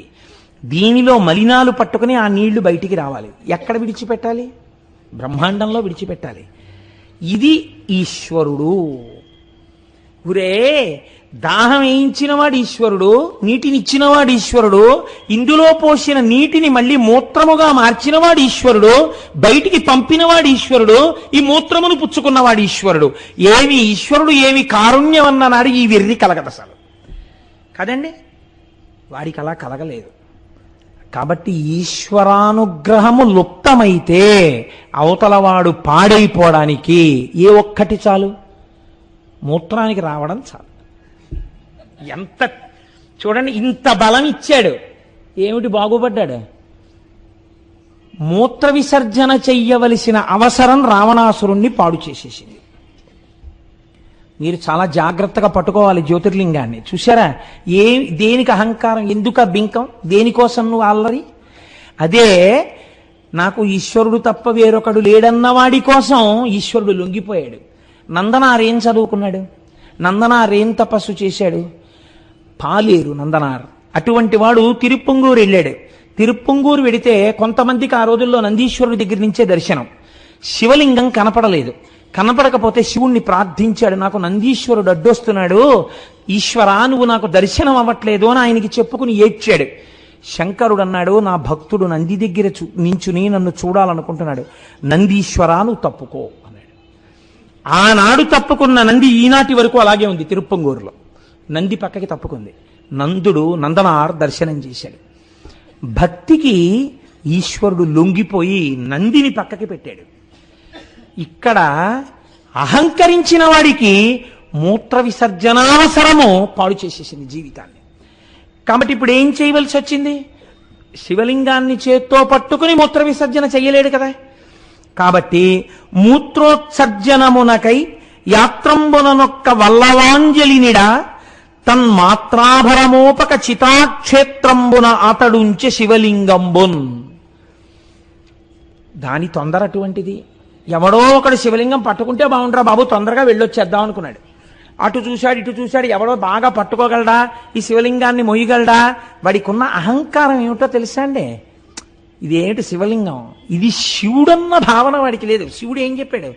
ఇదే నేనని చెప్పాడు. కానీ వాడేమనుకుంటున్నాడు? ఇది శివలింగం, ఏముంది ఇందులో వెయిట్ అంటే?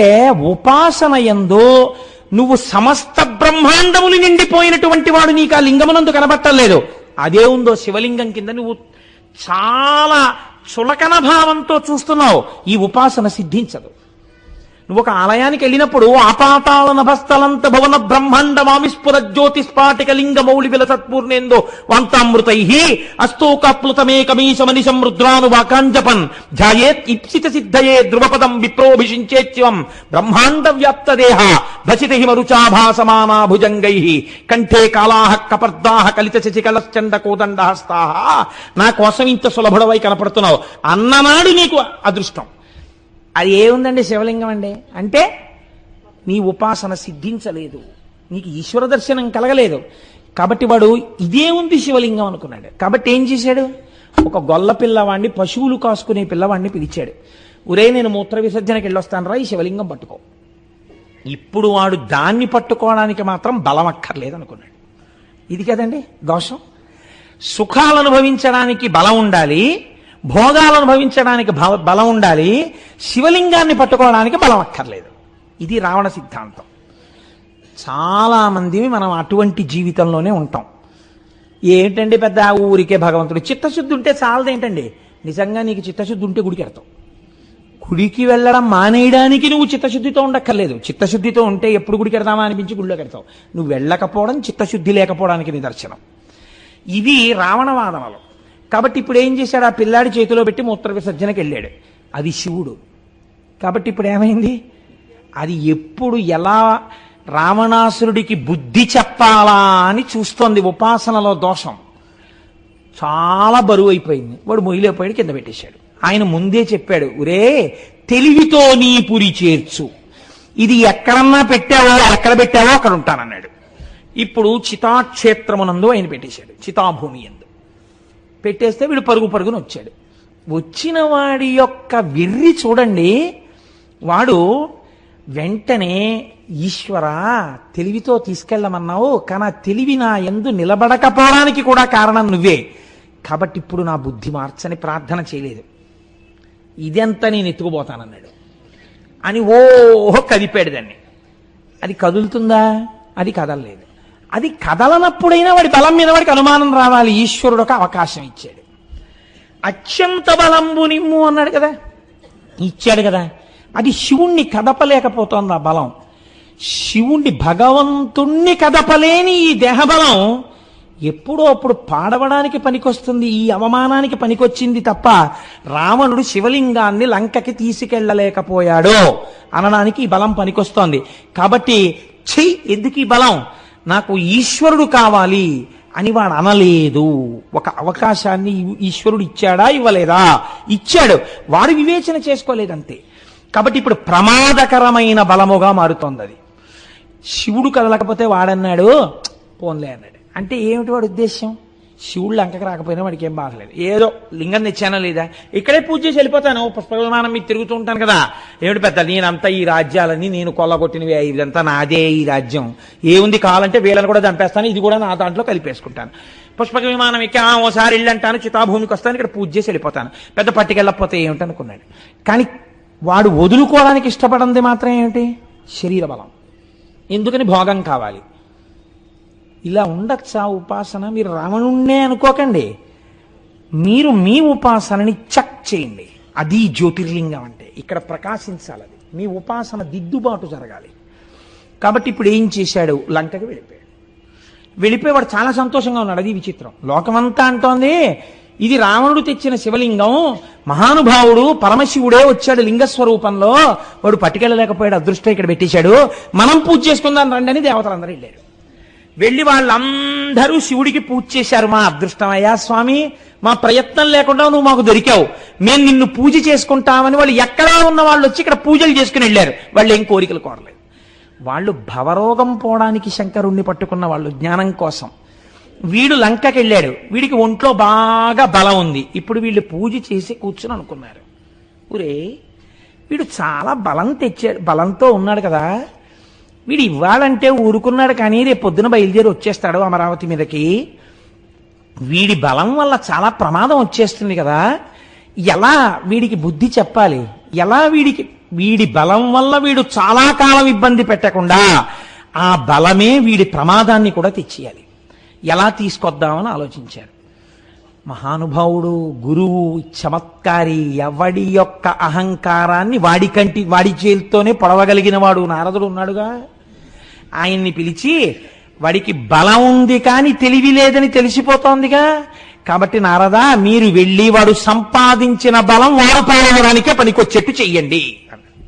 చూశారా, ఉపాసన సరి అయింది కాకపోతే మీరు తెచ్చుకున్న విభూతులు మీకు ప్రమాదం తేవడానికి పనికొస్తాయి. తాను తవ్వుకున్న నూతులో తన బిడ్డడే పడిపోయినట్టు. కాబట్టి ఇప్పుడు ఏమైంది అంటే, వెళ్ళి లంకాపట్టణంలో కూర్చున్నాడు. నారదుడు వెళ్ళి ఏమిటో కైలాసానికి వెళ్ళావుట, చాలా తపస్సు చేసావుట, శంకరుడు ప్రత్యక్షం అయ్యాట, వాళ్ళు వీళ్ళు చెప్పడమే, నీ దగ్గరే విందామని వచ్చాను, ఏం చేశావు ఏమిటి, ఏది చెప్పన్నాడు.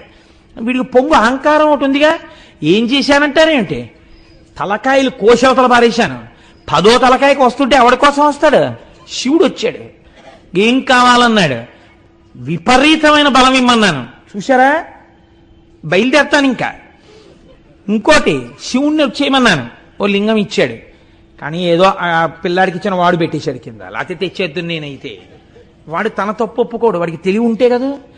అయితే అక్కడికి వెళ్ళి పూజ చేసి వచ్చేస్తున్నాను, ఏదైతే నేను తలుచుకుంటే ఎవరిని గెలవలేను అన్నాడు. అంటే ఆయన అన్నాడు, కాబట్టి నీకేమర్థమైంది?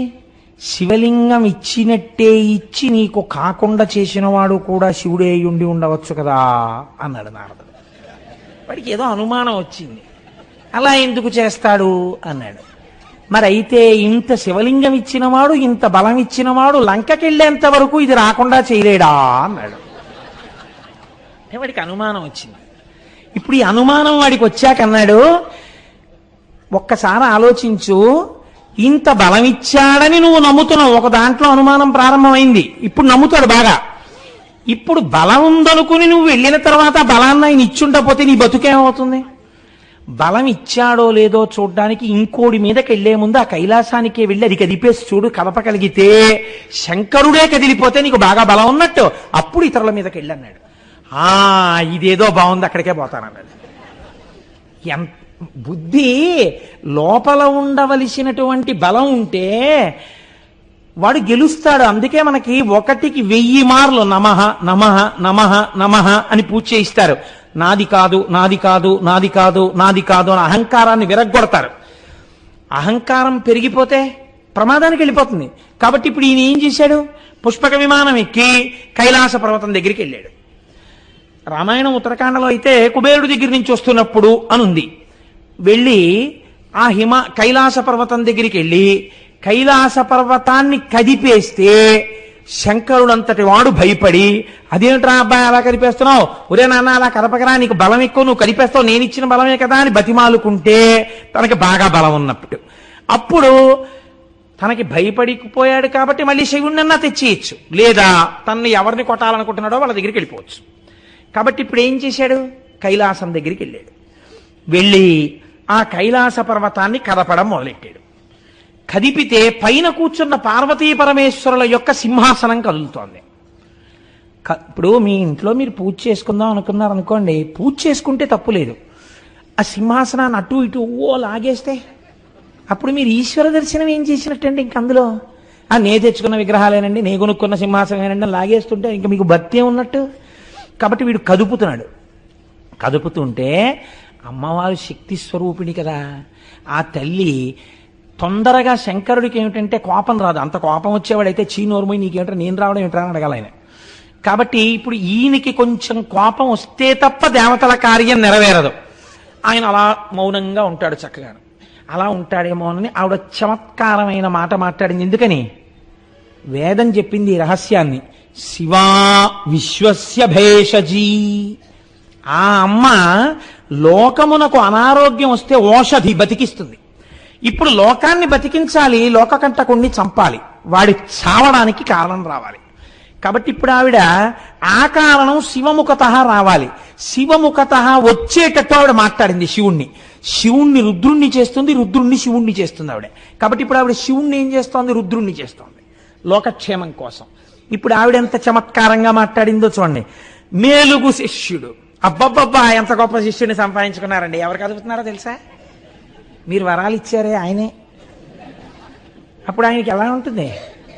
ముందు ఎవరన్నా ఈ బాధ ఉండదండోయ్. భార్య, అబ్బో ఎంతంత గొప్ప గొప్ప వాళ్ళని చేరదీశారో లేండి, మీకు అశాంతిని కల్పించేవాడే గాని ఒక్కడు మీ మనశ్శాంతి గురించి ప్రయత్నించేవాడు ఉండడు. ఎందుకు వచ్చిన అల్లరి మీకు అంది అనుకోండి, అంతే, నువ్వు నోర్మయ్యు, నువ్వు అలా తినేకున్నాను అని చెలరేకపోతాడు యువతలైన కదండి. అలా ఆయన్ని శివుణ్ణి రుద్రుణ్ణి చేసేస్తోంది. అందుకని మొట్టమొదట ఏ పొడెం వేయాలో అది వేసేసింది ఆవిడ. మేలగు శిష్యుడెంతయును మెచ్చుదనర్చడు రావణాసురుండేలిక మీదనే కినిసి. ఏమండోయ్, ఎవరో తెలుసా? మీ గొప్ప శిష్యుడు రావణాసురుడు. వరాలు ఇచ్చారుగా 2, పైగా 1 కూడా కాదు, 2 ఎందుకు ఇస్తాను, 1 అనలేదుగా, 2 ఇచ్చారు. ఎవడిచ్చాడో వాడి మీద కోపం వచ్చింది వాడికి. ఏలిక మీదనే కినిసి ఎట్టెరదారసిలెన్ భళీ భళీ చాలక సంతసంబోధవే. వాడు చూడండి ఎంత గొప్పగా వచ్చేసాడో, వచ్చేసి వాడు కైలాసానికి కనిపిస్తున్నాడు కింద, మీరు నేను ఊగుతున్నాం వాడి బలానికి. ఇప్పుడు సాత్విక శిష్యుని కూర్చుకున్నవాడు. ఇప్పుడు ఆవిడ దెప్పి పొడిచింది. ఆ ఉపాసనని చూసైనా మీరు ఈ కోరికలు ఇవ్వకుండా ఉండద్దు. ఇంత రజోగుణ భూయిష్టమైన వాడికి అంతంత కోరికలు ఇచ్చారు. సత్వగుణం లేని ఉపాసన. ఇక్కడ అమ్మవారు బయటపెట్టింది లోకానికి పాఠాన్ని. సాత్విక శిష్యుని కూర్చుకొన్న వారి లలిజెందే తత్ఫలమి కేమనువారము దేవ ఇత్తరిన్. ఇప్పుడు ఇలా కైలాసం ఊగిపోతుంటే పాపం మీరు నేను ఏం చేస్తానులేండి, మీరు మాత్రం ఏం చేయగలరు, మీరు ఇచ్చిన బలమేగా, ఊగండి, అలా మీరు ఊగండి, నేను ఊగుతుంటాను. వాడు అనుగ్రహిస్తాడు. ఎప్పుడో అనుగ్రహించి ఇంకా వాడు ఫోన్లో వదిలేశానని కింద నుంచి అరుస్తాడు. అరిచిన తర్వాత ఒకవేళ కళ్ళు తిరిగితే మీ తల్లోనే ముంచో గ్లాసుడు నీళ్ళు ఇస్తాను, తాగుదురుగానండి ఆవిడ. ఆయనకి ఎలా ఉంటుంది? కడుపు మండిపోయింది శంకరుడికి. అంటే శివుడు రుద్రుడయ్యాడు. ఇది శివా రుద్రస్య భేషజీ, శివుణ్ణి రుద్రుణ్ణి చేసింది. ఇప్పుడు ఆవిడ రుద్రుణ్ణి చేసిన తర్వాత ఎవడు బలం ఇచ్చాడో ఆయనే ఆ బలం వల్ల వాడు పాడైపోయేటటువంటి శాపాన్ని వదిలేశాడు. ఇదంతా ఎంతలో జరిగిపోయిందండి? 6 పద్యాల్లో జరిగిపోయింది. ఎందుకు జరిగిపోయింది? 2 వరాలు. 2 వరాలు వాడు పాడవడానికి వచ్చాయి. ఒక్కటి వాడిని రక్షించలా. శివలింగం తీసుకెళ్ళాడు, వాడు పూజ చేయలే. వాడు బలం తెచ్చుకున్నాడు, వాడికి ఉపయోగం లేదు. శంకరుడు అన్నాడు, అని సాక్షేపముగ జగజ్జనని నుడువా. ఆక్షేపిస్తూ జగజ్జనని మాట్లాడితే ఎంత గొప్ప మాట వేశారో చూడండి.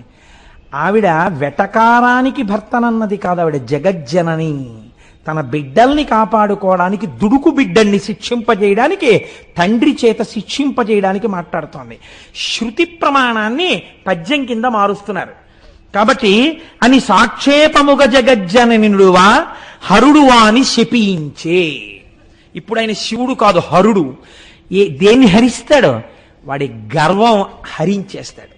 ఇప్పటి వరకు ఏ బలాన్ని చూసుకుని ఎగురుతున్నాడో ఆ బలాన్ని హరించేవాడయ్యాడు ఆయన. హరుడు వాని శపించే కృతజ్ఞుని నీటులోరి అచిరంబున నీ మదమణుగుగాక పొమ్మిక వేగనన్ అన్నాడు. ఊరే ఎంతో కాలం పట్టదులే, నీ మదం అణిగిపోతుంది, పో ఇక్కడి నుంచి అన్నాడు. ఈ ఊపుతున్న వాడికి ఈ మాట వినపడింది. నీ మదం అణిగిపోతుందంటే ఏమిటి? నీ బలం ఎందుకు పనికి రాకుండా పోతుందనేగా. అందులో పోనీ నువ్వు ఓడిపోతావు ఒక్కసారి ఎవరి చేతిలోనో అనలేదు, నీ మదం అణిగిపోతుంది అన్నాడు. నీ మదం అణిగిపోతుందంటే ఇప్పుడు ఏమవ్వాలి? ఎవరెవరిని చూసుకుని మదిస్తున్నాడో వాళ్ళందరూ పోతారు. ఇప్పుడు శివవాక్యమనందేముంది? ఇంద్రజిత్ పోతాడు, కుంభకర్ణుడు పోతాడు, లంక పోతుంది. ఎవడు ఈశ్వరుణ్ణి పట్టుకున్నాడో వాడు ఒక్కడే మిగులుతాడు. సత్వగుణంతో ఈశ్వరుడు రాముడని 2 ఉండవుగా లోకంలో. ఉన్నదొక్కటే పరబ్రహ్మం, రామపరబ్రహ్మం, శివపరబ్రహ్మం, 2 ఒక్కటే. ఎవడు రాముణ్ణి పట్టుకున్నాడో వాడు బతికిపోయాడు. ఆయన తప్ప మిగిలిన వాళ్ళందరూ నశించిపోయారు. ఏమైంది నీ మదం? నీ మదానికి ఏవేవి కారణములో ఆ కారణముల వలన నీ మదం అణిగిపోతుంది, నువ్వు నశించిపోతావు. ఈ శివవాక్యాన్ని ఆధారం చేసుకునే తర్వాత శాపాలన్నీ వచ్చేసాయి వాడికి. వచ్చి ఆఖరికి వాడి బలం ఎందుకు పనికొచ్చిందంటే వాడి వాళ్ళందరినీ చంపుకోవడానికి పనికొచ్చింది రావణ బలం. మీరు బాగా ఆలోచించండి. రాముడు తనంత తాను ఎవరి మీద వెళ్ళి బాణాలు వేయలేదు, వీడే పంపించాడు ఒక్కొక్క బ్యాచ్ని. వీడే ముందు వెళ్ళిపోయినట్టుంటే వీడి స్వార్థం అండి. ముందు వీడు వెళ్ళిపోతే వీడే చచ్చిపోయాడు అనుకోండి, ఆ తర్వాత మిగిలిన వాళ్ళు బతికేద్దరేమో. అసలు వీడు వెళ్ళలేదు. ఏమిటి రాముడు రాజ్యభ్రష్టుడు, ఓ నారచీర కట్టుకుని పాదుకలు కూడా లేకుండా యుద్ధ భూమి నందు నించున్నవాడు, ఆయన్ని నిగ్రహించడానికి నేను వెళ్ళాలా అన్నాడు. ఇంద్రజిత్తుని పంపాడు. ఏమయ్యాడు? నిహతుడైపోయాడు. బుద్ధి వచ్చిందా? మదం అలాగే ఉంది. ఇది శివవాక్యమునందు శివ సంకల్పమస్తు ఆయన అన్నమాట అయిపోయింది. ఒక్కడు లేకుండా లంకాపట్టణం అంతా అయిపోయిన తర్వాత వాడు ఒక్కడు యుద్ధానికి వెళ్ళాడు. ఇప్పుడు ఎవడు తలకాయలు కోసుకున్నాడో వాడి తలకాయలు ఆయన కోశాడు. కోసి అలిసిపోయావు, నేడు పోయి రేపు రా యుద్ధానికి అన్నాడు. మళ్ళీ ఇచ్చాడు అవకాశం రామస్వరూపంలో. 2 ఉంటే కదండి. మీరు అలా దర్శనం చేయండి, అభేద దర్శనం చేయండి. మీరు ఒక్కసారి ఆయన హృదయం రాముడి యందు ఎలా ప్రకాశిస్తోందో. వాడు వెళ్ళాడా? 10 అడుగులు రాముడి వైపుకి వేసి రాముడి కాళ్ళ మీద పడిపోయి ఉంటే రావణుడు బతికిపోయేవాడు. ఆ మదం ఆ నాటి నుంచి ఈ నాటికి పోలా ఇన్ని దెబ్బలు తిన్నావాడికి. వాడు ఇంటికి పోయి మళ్ళీ వచ్చాడు. ఇప్పుడు నువ్వు కోసుకోక్కర్లా, నేనే కోసేస్తున్నాను అన్నాడు. ఒక్కొక్క తల చప్పున కొట్టేసి పడగొట్టేస్తే ఆఖరణ వచ్చి శివుడు ఏది చెప్పాడో అదే మండోదరి చెప్పింది. నీ ఒంటి పొగరు నిన్ను చంపింది, రాముడు నిన్ను చంపలేదు అని చెప్పింది ఆవిడ. ఎరా ఇంతటి మహాపతివ్రతని, ఇంతటి సౌందర్య రాశిని, నీ దృష్టి ఎందుంది అందం, బాహ్యమునందు లేదందం. ఇది సీతమ్మ చెప్పింది. నివర్తయ మనోమర్త స్వజనే క్రియతాం మనః. నీ అనురాగము భార్య యందున్నది నిజమైతే, నీ భార్య నీకు రోజుకి 1,00,000 సార్లు ముద్దొచ్చినా బెంగలేదు, అది ధార్మికమైపోయింది. వేరొక స్త్రీ యందు నీ బుద్ధి కామంతో కాని ఒక్కసారి తిరిగిందా, అది నీ పతనానికి హేతు అవుతుందిరా అని చెప్పింది. వాడు విన్నాడా? వాడి మదం, నేనింత బలవంతుణ్ణి, నన్నెవడేం చేస్తాడన్నాడు. ఆవిడొచ్చి ఆఖరణంది, ఏ మదం నీ ఎందు ప్రవేశించిందో అది నిన్ను చంపేసిందిరా అన్నాడు. ఆఖరికి మండోదరి తీర్పుతో రామాయణం పూర్తయిపోయింది. కాబట్టి హరుడు పలికినటువంటి శాపవచనమే వాడిని, వాడి భార్యల్ని, వాడి బిడ్డల్ని, వాడి సైన్యాన్ని, వాడి రాజ్యాన్ని నశింపచేసింది తప్ప వాడు వృద్ధిలోకి రావడానికి పనికి రాలేదు. రెండూ కూడా. ఇది ఆనాడు చితాభూమి యందు వెలిసినటువంటి వైద్యనాథుడన్న జ్యోతిర్లింగం ఏది ఉన్నదో, ఆ జ్యోతిర్లింగము ఆనాటి నుంచి ఈనాటి వరకు వెళ్ళి దర్శించి నమస్కరించిన వాళ్ళందరికీ ఒక అనుగ్రహాన్ని ఇస్తుందిట. ఇదే వైద్యనాథుడంటే.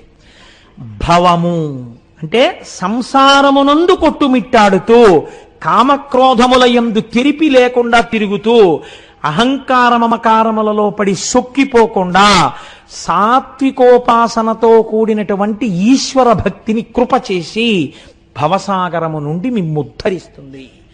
ఇలా ఉద్ధరిస్తే ఒక్కడికి 1,000,000 జన్మలు పట్టచ్చు ఈశ్వరుణ్ణి చేరడానికి. ఒక్కడు ఒక్క జన్మలో 1 గంటలో ఈశ్వరుణ్ణి చేరిపోయిన మహాభక్తులున్నారు. కాబట్టి ఆ వైద్యనాథుణ్ణి అలా దర్శించిన వాళ్ళకి, అటువంటి మహానుభావుడివి అని నమస్కరించిన వాడికి ఆయన అనుగ్రహం కలిగితే ఎంతలో ఉపాసన దిద్దబడాలి, ఎంతలో సత్వగుణం ఆవిర్భవించాలి. ఆయన అనుగ్రహం లేకుండా ఆయనని రాజసిక తామసిక పూజలతో లొంగదీసుకోగలమన్న భావన మంచిది కాదు. అందుకే ఎప్పుడూ మన వాళ్ళు ఒక మాట చెప్తారు, జగద్గురువులు కనుక శంకర భగవత్పాదులు ఈ మాట చెప్పారు. నేను మీకు ఒక్క మాట చెప్పనండి. నేనైతే ఒక విషయం అనుకుంటున్నాను, కాకినాడ పట్టణ వాసులకి అస్తమానం శంకరాచార్యులు వారంటే చాలా ప్రీతితో స్తోత్రాలు చేస్తారు. నేను చెప్పిన కనకధార గురుపాదుకలని తల మీద పెట్టుకుంటాం మనం, గురుపాదుకా పూజ అని చేస్తాం. అసలు నిజంగా మనందరం జగద్గురు పాదుకా పూజ అని శంకరాచార్యులు వారి పాదుకలను పూజించాలి.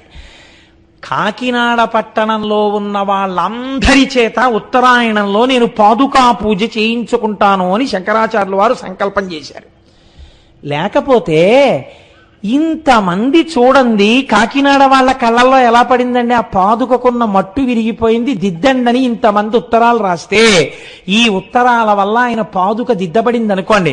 మీరందరూ గురుపాదుకా పూజ యందు ఒక్కొక్క పుష్పాన్ని వేసేశారా లేదా? ఇప్పుడు అది జరిగి తీరుతుంది. ఎందుకంటే ఎందరో సమర్థులైన అధికారులు, విశాల హృదయులు ఒక విషయాన్ని తెలుసుకోగానే స్పందించాలన్న వాళ్ళు ఉన్నారు. కనుక ఇప్పుడు ఈ ఉత్తరాలు చదివి వాళ్ళు వెంటనే శంకరాచార్య స్వామి వారి పాదుకలకు దిద్దుబాటు చేస్తారు. జగద్గురువుల పాదుకా పూజ యందు మీ అందరి సంతకాలు ఒక్కొక్క పుష్పాలు అవుతున్నాయి.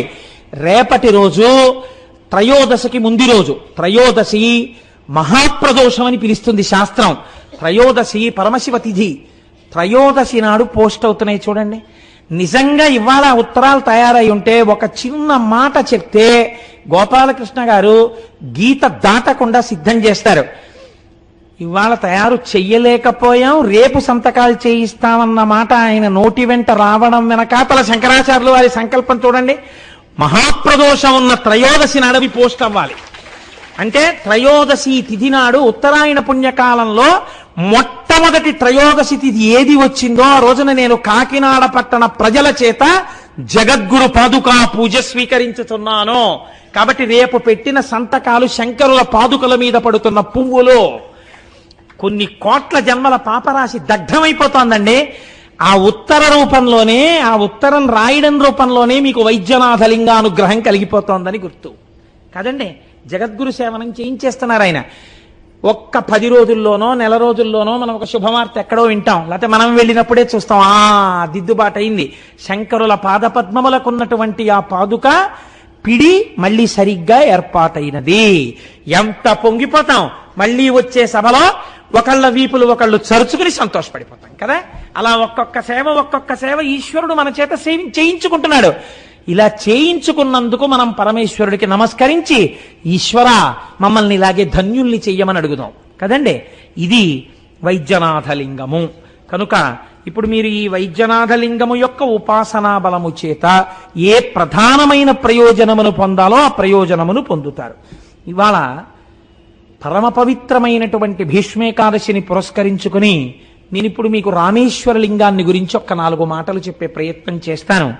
రామేశ్వరలింగం చాలా గొప్ప లింగం. రావణాసురుడున్నాడే, రావణాసుర సంహారం అంత తేలికైనటువంటి కార్యం కాదు. దీనికి ఎవరి అనుగ్రహం కావాలి? పరమమంగళప్రదుడైనటువంటి శంకరుడి యొక్క అనుగ్రహం కావాలి, శంభుని యొక్క అనుగ్రహం కావాలి. అన్నిటిని మించి రామచంద్రమూర్తి ఏ పరిస్థితులలో లంకాపట్టణానికి వెడుతున్నారు మీరు ఒక్కసారి ఆలోచించండి చాలా జాగ్రత్తగా. తన భార్యనెత్తుకుపోయిన వాడు 10 నెలల నుంచి అక్కడ ఉద్యానవనంలో పెట్టి ఉంచాడు. 10 నెలల నుంచి వాడేం మాట్లాడుతున్నాడు? నువ్వు నా పాన్పు చేరు అని మాట్లాడుతున్నాడు. ఎవరామె? అయోనిజ. ఈయన ఎవరు? పరమక్షత్రియుడు, పైగా రాజకుమారుడు, చేతియందు కోదండమున్నవాడు, ఎందరినో రక్షించినవాడు. తన భార్యయే 10 నెలల నుంచి అవమానాల పాలైంది. ఇప్పుడొక్కసారి లంకాపట్టణంలోకి వెళ్ళగానే, అసలు ఆ లంక వంక అలా చూడగానే నిజంగా రామచంద్రమూర్తిలోనే ఒక్కసారి ఆగ్రహం పెళ్ళుబుకిపోతే, ఈ నీచుడే తెచ్చిన భార్యని దాచినవాడన్న భావన కలిగిందా? ఒక్కసారి అదుపాయన కాని తప్పాడా? ఆయన వేసేటటువంటి బాణ పరంపరలకు లోకమంతా లయమైపోతుంది కదండి. ఎందుకని? ఒక్కసారి క్రోధం ఆవిర్భవించిన తర్వాత ఇంకెవరు ఆపలేరు. అందున రామచంద్రమూర్తి ఆయన పరాక్రమం ముందు నిలబడమే ఎవరైనా. కాబట్టి మండిత విస్ఫులింగ విషమ జ్వలితానల కీలలు అబ్జ గర్భాండము నిండ రామ వసుధాదిపుడేచడి ఆ బాణ పరంపరలకి ఈ సమస్త లోకములు కాలిపోతాయిరా, జాగ్రత్త అని చెప్పారు హనుమ. అటువంటి రామచంద్రమూర్తి వెళ్లి యుద్ధ భూమిలో నిలబడితే, ఇది జ్ఞాపకానికి వస్తే ఎంత ప్రమాదం వాటిల్లుతుంది. అందులో ఒకసారి విభీషణుడు వచ్చి ఆశ్రయించాడు, అదే లంక నుంచి వచ్చాడు. ఆశ్రయించకపోయినా ఇంకా రాముడి మీద భక్తి ఉన్న వాళ్ళు ఎవరైనా ఉండిపోయారేమో. తనే బాణప్రయోగం చేసేస్తే శిశువులు పోతారు, పెద్దలు పోతారు, స్త్రీలు పోతారు, వృద్ధులు పోతారు, సమస్తము నశించిపోతుంది. ఆ తర్వాత అయ్యయ్యో నేను క్రోధము చేత ఇంతమందిని కొట్టేశాను అని బాధపడవలసిన రోజు రామచంద్రమూర్తి జీవితంలో మిగిలితే, రామో విగ్రహవాన్ ధర్మ, రాముడే ధర్మం తప్పిపోతే కాపాడగలిగిన వాడెవరిహా? అప్పుడు ఇంకా లోకానికి నడువని నేర్పినటువంటి అవతారం ఎలా వస్తుంది? ఈశ్వర, లంకాపట్టణమునందు ప్రవేశించి రావణుడే 10 తలలతో నా కంటపడినా ధర్మము తప్పనంత సంయమనముతో కూడినటువంటి బుద్ధి నా యందు ప్రచోదన రూపమైన యుద్ధము జరుగుగాక. రాముడు ఎన్నడూ ధర్మం తప్పలేదు యుద్ధంలో కూడా. అంతటి మహాత్ముడని యుద్ధకాండంతా నా ధర్మాన్ని ఆవిష్కరించాలి కనుక కదండి మహానుభావుడు అన్ని కష్టాలు పడ్డాడు యుద్ధంలో. లేకపోతే రాముడా అన్ని కష్టాలు పడవలసినటువంటి వాడు. అందుకని ఇప్పుడు అటువంటి మంచి భావముల కొరకు దేన్ని అర్చన చేశాడు? శంభులింగాన్ని ఆరాధన చేశాడు. ఒక శివలింగాన్ని అక్కడ పెట్టి దాన్ని ఆరాధన చేసి లేచి దాని ముందు నాట్యం చేశాడు. అంటే రామచంద్రమూర్తికి ఎన్ని విద్యలొచ్చో అన్ని విద్యలతో శంకరుణ్ణి ప్రీతి చెందేటట్టుగా ప్రవర్తించాడు. తనకి ఏ విభూతి ఉంటే ఆ విభూతిని ఈశ్వర ప్రసాదము కొరకు వినియోగించుట. మీరు చూడండి, లోకమునందు అనేక విభూతులుంటాయి. కాయిక, వాచిక, మానసిక, ధన, ఇలాగా. కాయిక, ఒకరికి బలం ఉంటుంది. బలం ఉన్నవాడు ఏం చేయాలి? కనీసంలో కనీసం ఎప్పుడో ఒక్కసారి అందరూ కలిసి ఒక దేవాలయానికి వెళ్ళి ఆ దేవాలయంలో శుభ్రంగా తుడిచేసి 4 మొక్కలేసి నీళ్లు పోసి ఒక వారం రోజులు భక్తులందరూ కలిసి ఒక సత్సంగ సభ్యులు ఒక దేవాలయాన్ని దిద్దుబాటు చేసి అందంగా తీర్చిదిద్దడానికి కాయిక సేవ చేశారనుకోండి. అప్పుడు మీ శరీరంలో ఉన్న బలం దేనికి ఉపయోగపడింది? ఈశ్వర సేవకు ఉపయోగపడింది. మానసిక ధ్యానమునందు మంచి భావములతో ఈశ్వరుని దర్శించుట కాదు. 3వది కాయిక వాచిక. ఈశ్వరుడు నీకు నోరిచ్చాడు, ఆ నోటితో ఈశ్వర నామములను చెప్పు. ఎందుకని నామాలు వచ్చాయి లోకంలో? ఈ నామములను చెప్పడం చేత మీరు చేసిన పాపాలు పోతుంటాయి. తెలియక ఏవో లొల్లి ప్రసంగాలు చేసేస్తుంటారు, మళ్ళీ కాసేపు నామం చెప్తే ఈ పాపం పోతుంటుంది. కాబట్టి నామము చెప్పుట. ఒకరికి ఐశ్వర్యం ఉంటుంది, వారు ఒక దేవాలయానికి ఏదో ఉపకారం చేస్తారు. ఇక్కడ కొంతమంది ఐశ్వర్యవంతులు ఈ దేవాలయ నిర్మాణం చేశారు. రెడ్డి గారు రోజు వచ్చి కూర్చుంటుంటారు కదా. ఈ ఆలయ నిర్మాణం చేసి ఇంత పెద్ద విశాలమైన ప్రాంగణాన్ని ఏర్పాటు చేసి ఇంత చక్కటి గుడిని వాళ్ళు కట్టబట్టి ఇప్పుడు ఏమవుతోంది? మనందరం రోజు వచ్చి కూర్చుని చక్కగా ఇక్కడ ఏదో పురాణం 40 రోజులో 30 రోజులో చెప్పుకోగలుగుతున్నాం. ఇప్పుడు ధన సంపత్తి దేనికి ఉపయోగపడింది? ఈశ్వరార్చనకు ఉపయోగపడింది. కాబట్టి మీకు ఏది ఉందో దాన్ని ఈశ్వరార్చన యందు వినియోగిస్తారు. ఇప్పుడు రామచంద్రమూర్తికి అనేక కళలొచ్చు, ఆయనకి నాట్యం వచ్చు. ఆయన ఏం చేశారు? నృత్యం దర్శయామి అని పరమశివుడి ముందు నాట్యం చేశారు. గీతం శ్రావయామి, శంకరుడి ముందు ఒక పాట పాడారు. ఒక్కసారి శంఖాన్ని పట్టుకుని ఊదారు. రావణాసురుడి భక్తికి రామచంద్రమూర్తి భక్తికి ఎంత తేడాయో చూడండి. ఆయన అన్నారు, స్వామిన్ శంభో మహాదేవ సర్వదా భక్తవత్సల పాహిమాం శరణాపన్నం తద్భక్తం దీనమానసం. ఈశ్వర, నేను నీ భక్తుణ్ణి, దీనుణ్ణి. ఎందుచేత? ఎప్పుడైనా లోపల నుంచి కోపం బయటికి రావచ్చు. బాహ్యమునందు అంత సైన్యాన్ని చీల్చి చెండాడే అంత పరాక్రమవంతుడైన రావణాసురుణ్ణి నేను నిగ్రహించాలి. మీరు శివుడు, మీరు మంగళప్రదుడు, మీరు నన్ను ఆశీర్వదించాలి, మీరు నాకు జయం ఇవ్వాలి. కాబట్టి శంకర నన్ను అనుగ్రహించండి అన్నారు. అనేసరికి శంకరుడు ప్రత్యక్షమయ్యాడు. ఆయనకి ప్రత్యక్షమై ఆయన చేత పూజలు అందుకుని, ఎరిమీరగ నీవు సతతము నిలువు మహేష రామనాథలింగం, నీవు ఇక్కడనే వసించు. ఇక్కడ వసించినటువంటి నిన్ను రామచంద్రమూర్తి చేత ప్రతిష్ఠింపబడిన లింగము అనబడేటటువంటి పేరుతో లోకమంతా నిన్ను ఆరాధన చేస్తుంది అంటే శంకరుడు అన్నాడు, ఆయనే కదండి, ఆయన వాక్యమే కదండి. మరి నాగనాథలింగ ఇప్పుడే కదా మీరు విన్నారు, ఆ వైద్యనాథలింగంలో నీ మదం అణిగిపోతుందని శాపవాక్కు ప్రయోగించిన వాడు ఆయనే కదా. ఆయనే ఈయనగా వెడుతున్నాడు ఇప్పుడు. శివస్య హృదయం విష్ణోశ్చ హృదయం శివ. కాబట్టి ఇప్పుడు వెడుతున్న వాడికి పరమశివుని ఆశీర్వచనం కలిగింది. ఏమని? నీవు జయమును పొందుతావు. వాడేమడిగాడు? బలం కావాలన్నాడు. ఈయనేమన్నాడు? నాకు జయం కావాలన్నాడు. ఇది ఈశ్వరానుగ్రహం. అది అహంకారంతో కూడిన పూజ. వాడు పాడవడానికి పనికొచ్చింది. ఇప్పుడు ఆయన రామచంద్రమూర్తి యొక్క కోర్కె మేరకు ఒక శివలింగంగా కూడా ఆవిర్భవించారు. తదనంతరమునందు రామచంద్రమూర్తి వెళ్ళారు లంకాపట్టణానికి, ఆయన్ని సంహరించారు. సంహరించిన తరువాత తిరిగి పుష్పక విమానంలో వచ్చేస్తున్నప్పుడు సీతమ్మ తల్లితో కలిసి పుష్పక విమానంలో వెడుతూ కిందకి చూపించారు. సీత, నీ కొరకే రావణుడిక్కడ చంపబడ్డాడు, నీ కొరకే కుంభకర్ణుడిక్కడ చంపబడ్డాడు.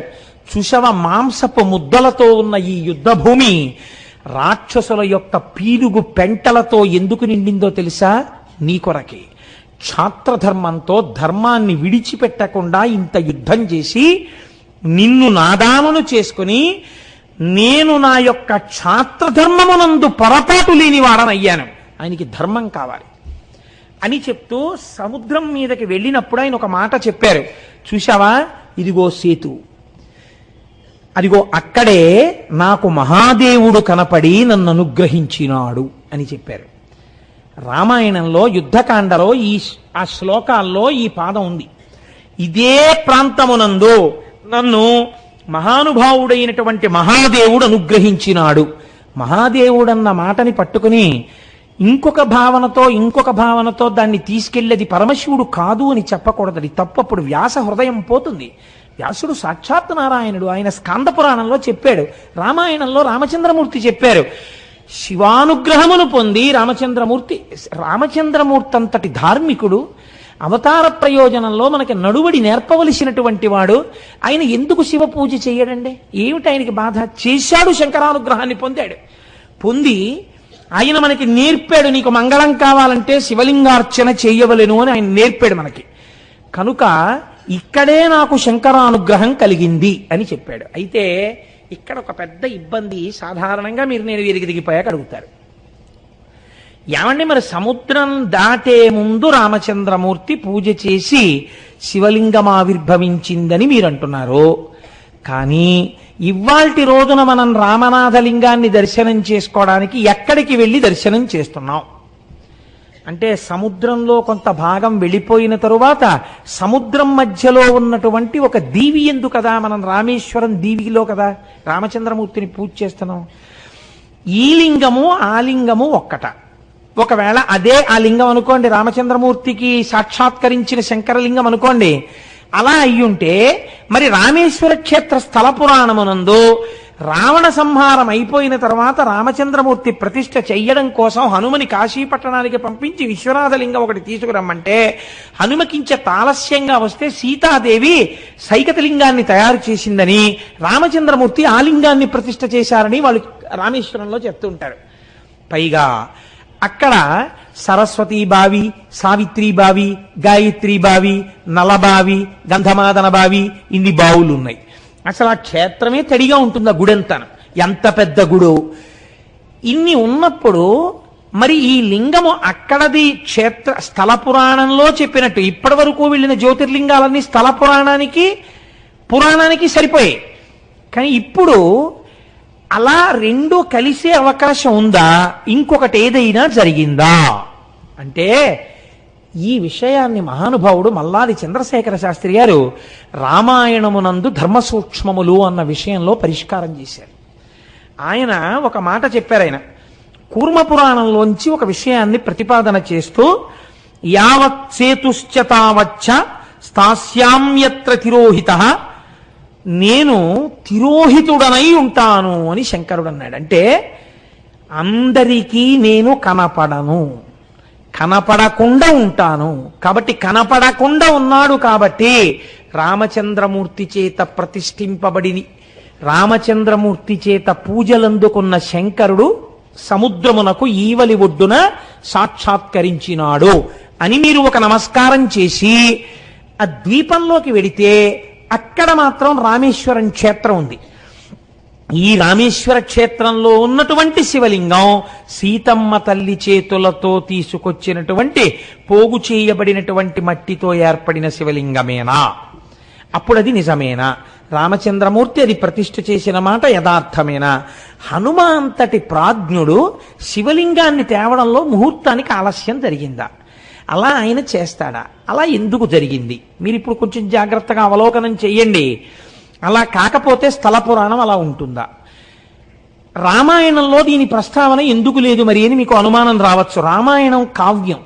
రామాయణం సూచన చేసి విడిచిపెడుతుంటుంది కొన్ని తప్ప రామాయణం ప్రతిపాదించని విషయములు కొన్ని సత్యములు లోకంలో ఉన్నాయి. భద్రాచల క్షేత్రానికి సంబంధించిన విషయం రామాయణంలో లేదు. అందుకే కదా ఈ మధ్య ఏ వాల్మీకి వ్రాయని కథగా అని పెట్టారు దాని ముందు. ఆయన హృదయం అది వాల్మీకి రామాయణంలో లేనిది కానీ సత్యమైనది అని. కాబట్టి సత్యం అనడానికి మీకు ఎవరి మాట అయితే మీరు సత్యం అనగలరు? వ్యాస హృదయం అయి ఉండాలి. అది వ్యాసుడు చెప్పి ఉండాలి. వ్యాసుడు చెప్తే దానికి తిరుగులేదు. ఇంకెందుకని వ్యాసవాక్కు పురాణాంతర్గతం. వ్యాసుడు పురాణాంతర్గతంగా చెప్తాడు. ఇప్పుడు వ్యాసుడు అలా ఎక్కడైనా చెప్పాడా? స్కాంద పురాణంలో నాగరఖండమునందు రామచంద్రమూర్తి చేత ఈ శివలింగము ఇలా ప్రతిష్ఠ చెయ్యబడడం యథార్థమే అని స్కాంద పురాణంలో నాగరఖండంలో వ్యాస భగవానుడు చెప్పి ఉన్నాడు. కాబట్టి అది రామేశ్వర లింగమే. ఇప్పుడు ఆ రామేశ్వర క్షేత్రంలోకి మీరు వెడితే అందులో హనుమ ఆలస్యంగా ఎందుకు శివలింగం తేవలసి వచ్చింది? బహుశః హనుమదావతారము కూడా పరమశివుని యొక్క అవతారమే శివమహాపురాణం చెప్తుంది. అందుకే ఆయన కూడా మంగళప్రదుడు, ఎప్పుడు శుభాల్ని చేస్తుంటాడు. హనుమ కూడా రాక్షస సంహారమునందు చాలా ప్రధానమైనటువంటి పాత్ర పోషించారు. హనుమ చేతితో కూడా ఒక శివలింగం ప్రతిష్ఠ అవ్వాలి అని విశ్వనాథుడు భావించి ఉంటాడు. అందుచేతనే కించిత్ ఆలస్యం అయితే ముహూర్తం అయిపోతోందని సీతమ్మ ప్రతిష్ఠించాలి, తన సంకల్పము ముహూర్తమై హనుమ ప్రతిష్ఠించాలి. అందుకని శివ సంకల్పమస్తు, ఈశ్వర సంకల్పముగా సీతమ్మ తల్లి ఇలా అంటే ఒక శివలింగం అయింది. అంటే జగజ్జననిగా ఆవిడ మీకేం చెప్తోంది? మీకెప్పుడు భయం వేసినా ఎక్కడున్నారో అక్కడ ఇలా అంటే చాలు, చిన్న శివలింగం వస్తే అది మీకు రక్షణ హేతు. ఇప్పుడు దాన్ని రామచంద్రమూర్తి ప్రతిష్ఠ చేశారు. దాన్ని రామనాథలింగము అని పిలుస్తారు. రెండవది హనుమ తీసుకొచ్చిన శివలింగాన్ని ప్రతిష్ఠ చేశారు. అది కాశీ నుంచి తెచ్చారు కాబట్టి దాన్ని విశ్వనాథలింగము అని పిలుస్తారు. ఆ బావులలో నుండేటటువంటి నీటి యందు ఓషధీ శక్తులుంటాయి. అందుకే అక్కడికి వెడితే ఓ 5 రూపాయలు పోయినా కక్కుర్తి పడకూడదు. ఇంత యాత్ర చేసిన తర్వాత అయ్యా అన్ని బావుల్లో నీళ్లు పోయడానికి ఎంత ఇవ్వాలండి అని అడుగుతారు. అడిగితే ఆయన అంటాడు, మీకు నీళ్లు పోయడానికి ఏదో 60 బావులో 70 బావులో ఉన్నాయండి, 60 బావులు 70 బావుల్లోనూ కలిపి 500 ఇవ్వండి అంటాడు. 500 ఇవ్వమంటే మేము అంత ఇవ్వమయ్యా, ఏదో 50 రూపాయలు ఇస్తాం పోసేయని అనుకున్నాడు. పోస్తాడు. ఎలా పోస్తాడో తెలుసా అండి? మిమ్మల్ని కూడా ఇంకో 50 మందితో కలుపుతాడు. కలిపి గబ్బ గబ్బ గబ్బ గబ్బ గబ్బ గబ్బ నడిచి వెళ్ళిపోతుంటాడు. తడిగా ఉంటుంది క్షేత్రం. ఏనుగు దగ్గరికో వెళ్ళో చేత లాగుతాడు. లాగి నించోండి అంటాడు. నించోమ్మని 50 మందిని ఇట్టించి అటు కొడతాడు నీటి దారతో. అది మీ కళ్ళల్లో తగలచ్చు, ముక్కులో తగలచ్చు, గుండెల మీద తగలచ్చు. ప్రతి బావి దగ్గర భయమే. ముందున్న వాడికి మరీ గట్టిగా తగులుతుంది, మధ్యలో ఉన్న వాడికి పడవేమోనమేక. కాబట్టి ఆయన కొట్టి నీళ్లు పడతాయి. అందుకని అక్కడ దాకా వెళ్ళాక కక్కుర్తి పడకుండా, అయ్యా చాలా దూరం నుంచి వచ్చాం, ఆ నీళ్లు పోసుకోవాలని వచ్చాం, 500 ఇవ్వలేను కానీ పరమ ప్రీతితో నువ్వు ఇంతమందికి చేయిస్తున్నావు సేవ, నువ్వు ఇలా వృద్ధిలోకి రావాలి నాయనా అనేదో 4 మంచి మాటలు చెప్పి ఒక్క 300 పుచ్చుకుని నన్ను కృతార్థుణ్ణి చేయి, నా జీవితాంతం నిన్ను జ్ఞాపకం పెట్టుకుంటానయా అన్నారనుకోండి. నేను అలా చెప్పుకున్నవాడిని, స్వానుభవమున చెప్పు చవటలారా అందుకు చెప్తున్నా. అలా చెప్తే ఆయన అన్నాడు, ఏమీ బెంగలేదు నా వెనకాల వచ్చేయండి అన్నాడు. వచ్చి ఒక బకెట్టుడు నీళ్లు తోడగానే నా నెత్తిమించి అభిషేకం చేసేవాడు. మిగిలిన వాళ్ళకి బకెట్ వేసుకొట్టేవాడు. వాళ్ళందరికీ చిన్న కోపం వచ్చింది కూడా, ఏంటి ఈయనకే పోస్తుంటాడు తక్కువ డబ్బులు ఇచ్చినానని. కేవలం మాటల చేత దేవతలు మన్నన చేసి వరంబులిత్తురని చెప్పుకున్న ఉపన్యాసాలు అందుకు పనికొచ్చేప్పుడు. కాబట్టి రామచంద్రమూర్తి వీడు భవిష్యత్తులో రామాయణం చెప్పుకుంటాడు. పాపం నా కింకరుడు నేనంటే ఇష్టం ఉన్నవాడు అనుకున్నాడు, శివమహాపురాణంలోంచి కూడా 4 మాటలు చెప్పుకుంటాడని శివరూపంలో ఉన్న రాముడు, రాముడి రూపంలో ఉన్న శివుడు అనుగ్రహించారో. ఇద్దరి కథ చెప్పుకుంటాడు, నీళ్లు పోయకపోతే ఎలా అని. ఇద్దరి రూపంలో ఒక్కడు అనుగ్రహించాడో అలా నీళ్లు పోయించి నన్ను ధన్యుణ్ణి చేశాడు. కనుక అలా పోసుకున్న తడి బట్టలతో బావులన్నీ తిరుగుతుండాలి. అదో చిత్రమైన క్షేత్రం.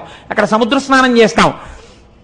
అద్భుతమైనటువంటి మూర్తులు ఉంటాయి. శంకర భగవత్పాదాచార్య స్వామి వారు అలా దూరంగా చూస్తూ భవసాగరం నుంచి బయటికెత్తడానికే నేను జగద్గురువుగా వచ్చానన్నట్టుగా 4 శిష్యులతో పైన కూర్చుని ఉంటారు.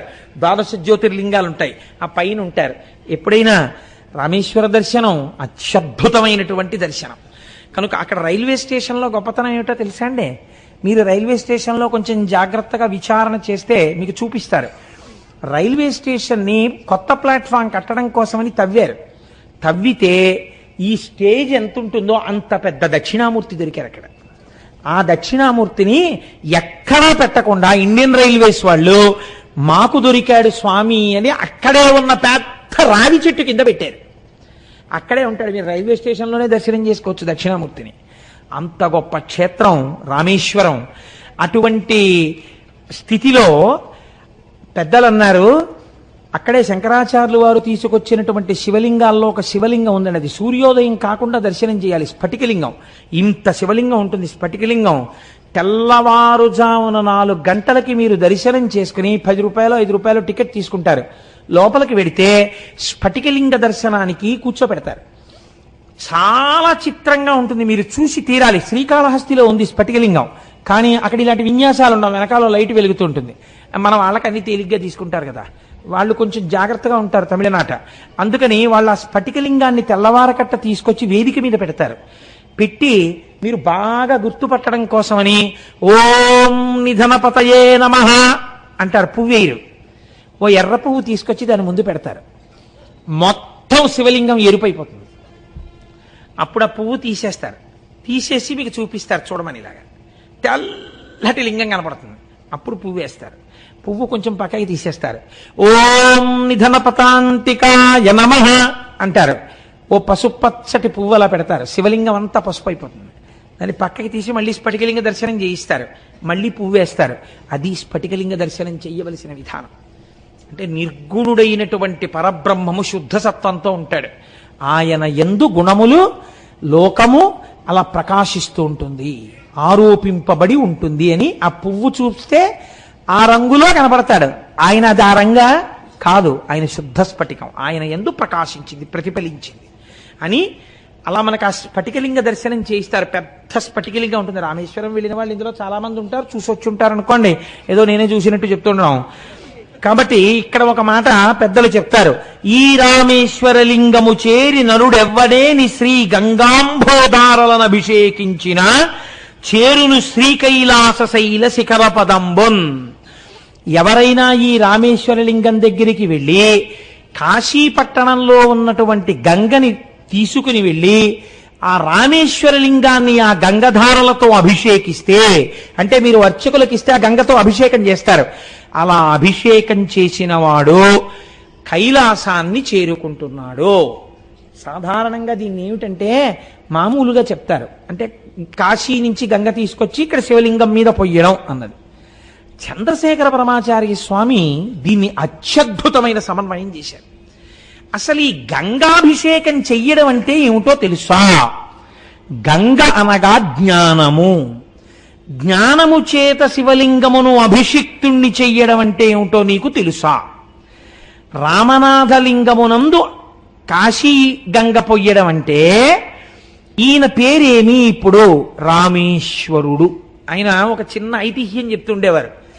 దేవతలందరూ ఒకసారి రామేశ్వరం వచ్చారట. వచ్చి రామేశ్వర లింగ దర్శనం చేశారట.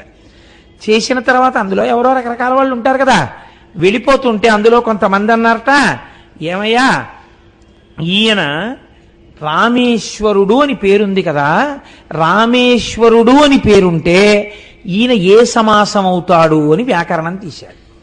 తీస్తే కొంతమంది అన్నారు రాముని యొక్క ఈశ్వరుడు, అందుకే కదా రాముడు వచ్చి ప్రతిష్ఠ చేశాడు, అందుకే కదా ఈశ్వరుడు కృప చేసి నీకు మంగళం అవుతుందని అన్నాడు.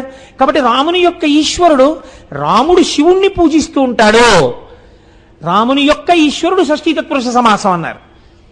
కొంతమందికి ఇది నచ్చలా. అదేమిటది, రామచంద్రమూర్తి శివుణ్ణి పూజ చేయడం ఏమిటి, రాముడంతటి వాడు రాముడు. అధ్యాత్మ రామాయణంలో చెప్పినట్టు శివుడు రామనామం చేసి తలుచుకుంటూ ఉంటాడు కానీ ఇటు రాముడు శివుణ్ణి తలుచుకోవడం ఏంటి, ఆ అవసరం మా స్వామి లేదన్నాడు. అని తప్పు మీరు చెప్పింది ఆ సమాసం కాదు. రాముడే ఈశ్వరుడిగా కలిగిన వాడు, కలది కలిగిన వాడు ఉంది కాబట్టి బహువ్రీహి సమాసం. రాముడు ఈశ్వరుడిగా కలిగిన వాడు అంటే శివుడు రాముడిని పూజ చేస్తాడు కాబట్టి రాముడు ఈశ్వరుడిగా కలిగిన వాడు శివుడు. కాబట్టి రాముడు గొప్పవాడు, ఈశ్వరుడు శివుడు గొప్పవాడు కాదు. రాముడిని ఆయన పూజ చేస్తున్నాడా, ఇది బహువ్రీహి సమాసం అన్నారు. కాదు షష్ఠీ తత్పురుషం అని కొంతమంది అన్నారు, కాదు బహువ్రీహి అని కొంతమంది అన్నారు. ఇది సమాసం గొడవ కాదు, ఏ గొడవ మీకు అర్థమైపోయి ఉంటుంది. రాముడు శివుణ్ణి పూజ చేస్తున్నాడా, శివుడు రాముడిని పూజ చేస్తున్నాడా అంటే ఇంకా అనేకత్వమే కనపడుతోంది, ఏకత్వము కనపట్టలేదు. ఇప్పుడు ఈ స్థితిలో వాళ్ళన్నారు ఈ గొడవంతా మనకెందుకో, కైలాసానికి వెళ్ళి ప్రతిష్ఠ చేయబడ్డవాడు కాబట్టి శంకరుడిని అడుగుదాం అన్నారు. అని శంకరుడి దగ్గరికి వెళ్ళారు.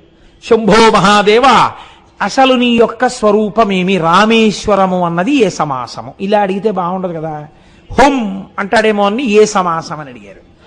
అడిగితే ఆయన అన్నారు, మీకు ఎందుకు రావాలి అనుమానం, బహువ్రీహి, రాముని ఈశ్వరుడిగా కలిగిన వాడు, నాకు రాముడు ఈశ్వరుడయా, అందుకని ఇది బహువ్రీహి సమాసం అన్నారు.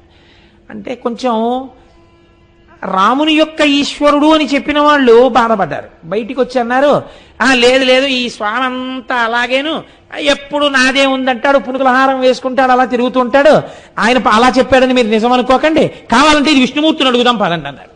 అందరూ కలిసి వైకుంఠానికి వెళ్ళారు.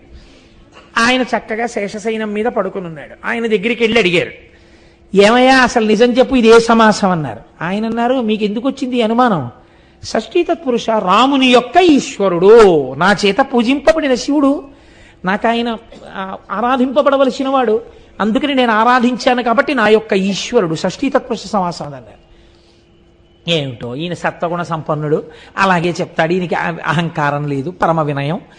మరి ఆయన అలాగే చెప్తున్నాడు, ఈయన ఇలాగే చెప్తున్నాడు, అసలు నిజమేది?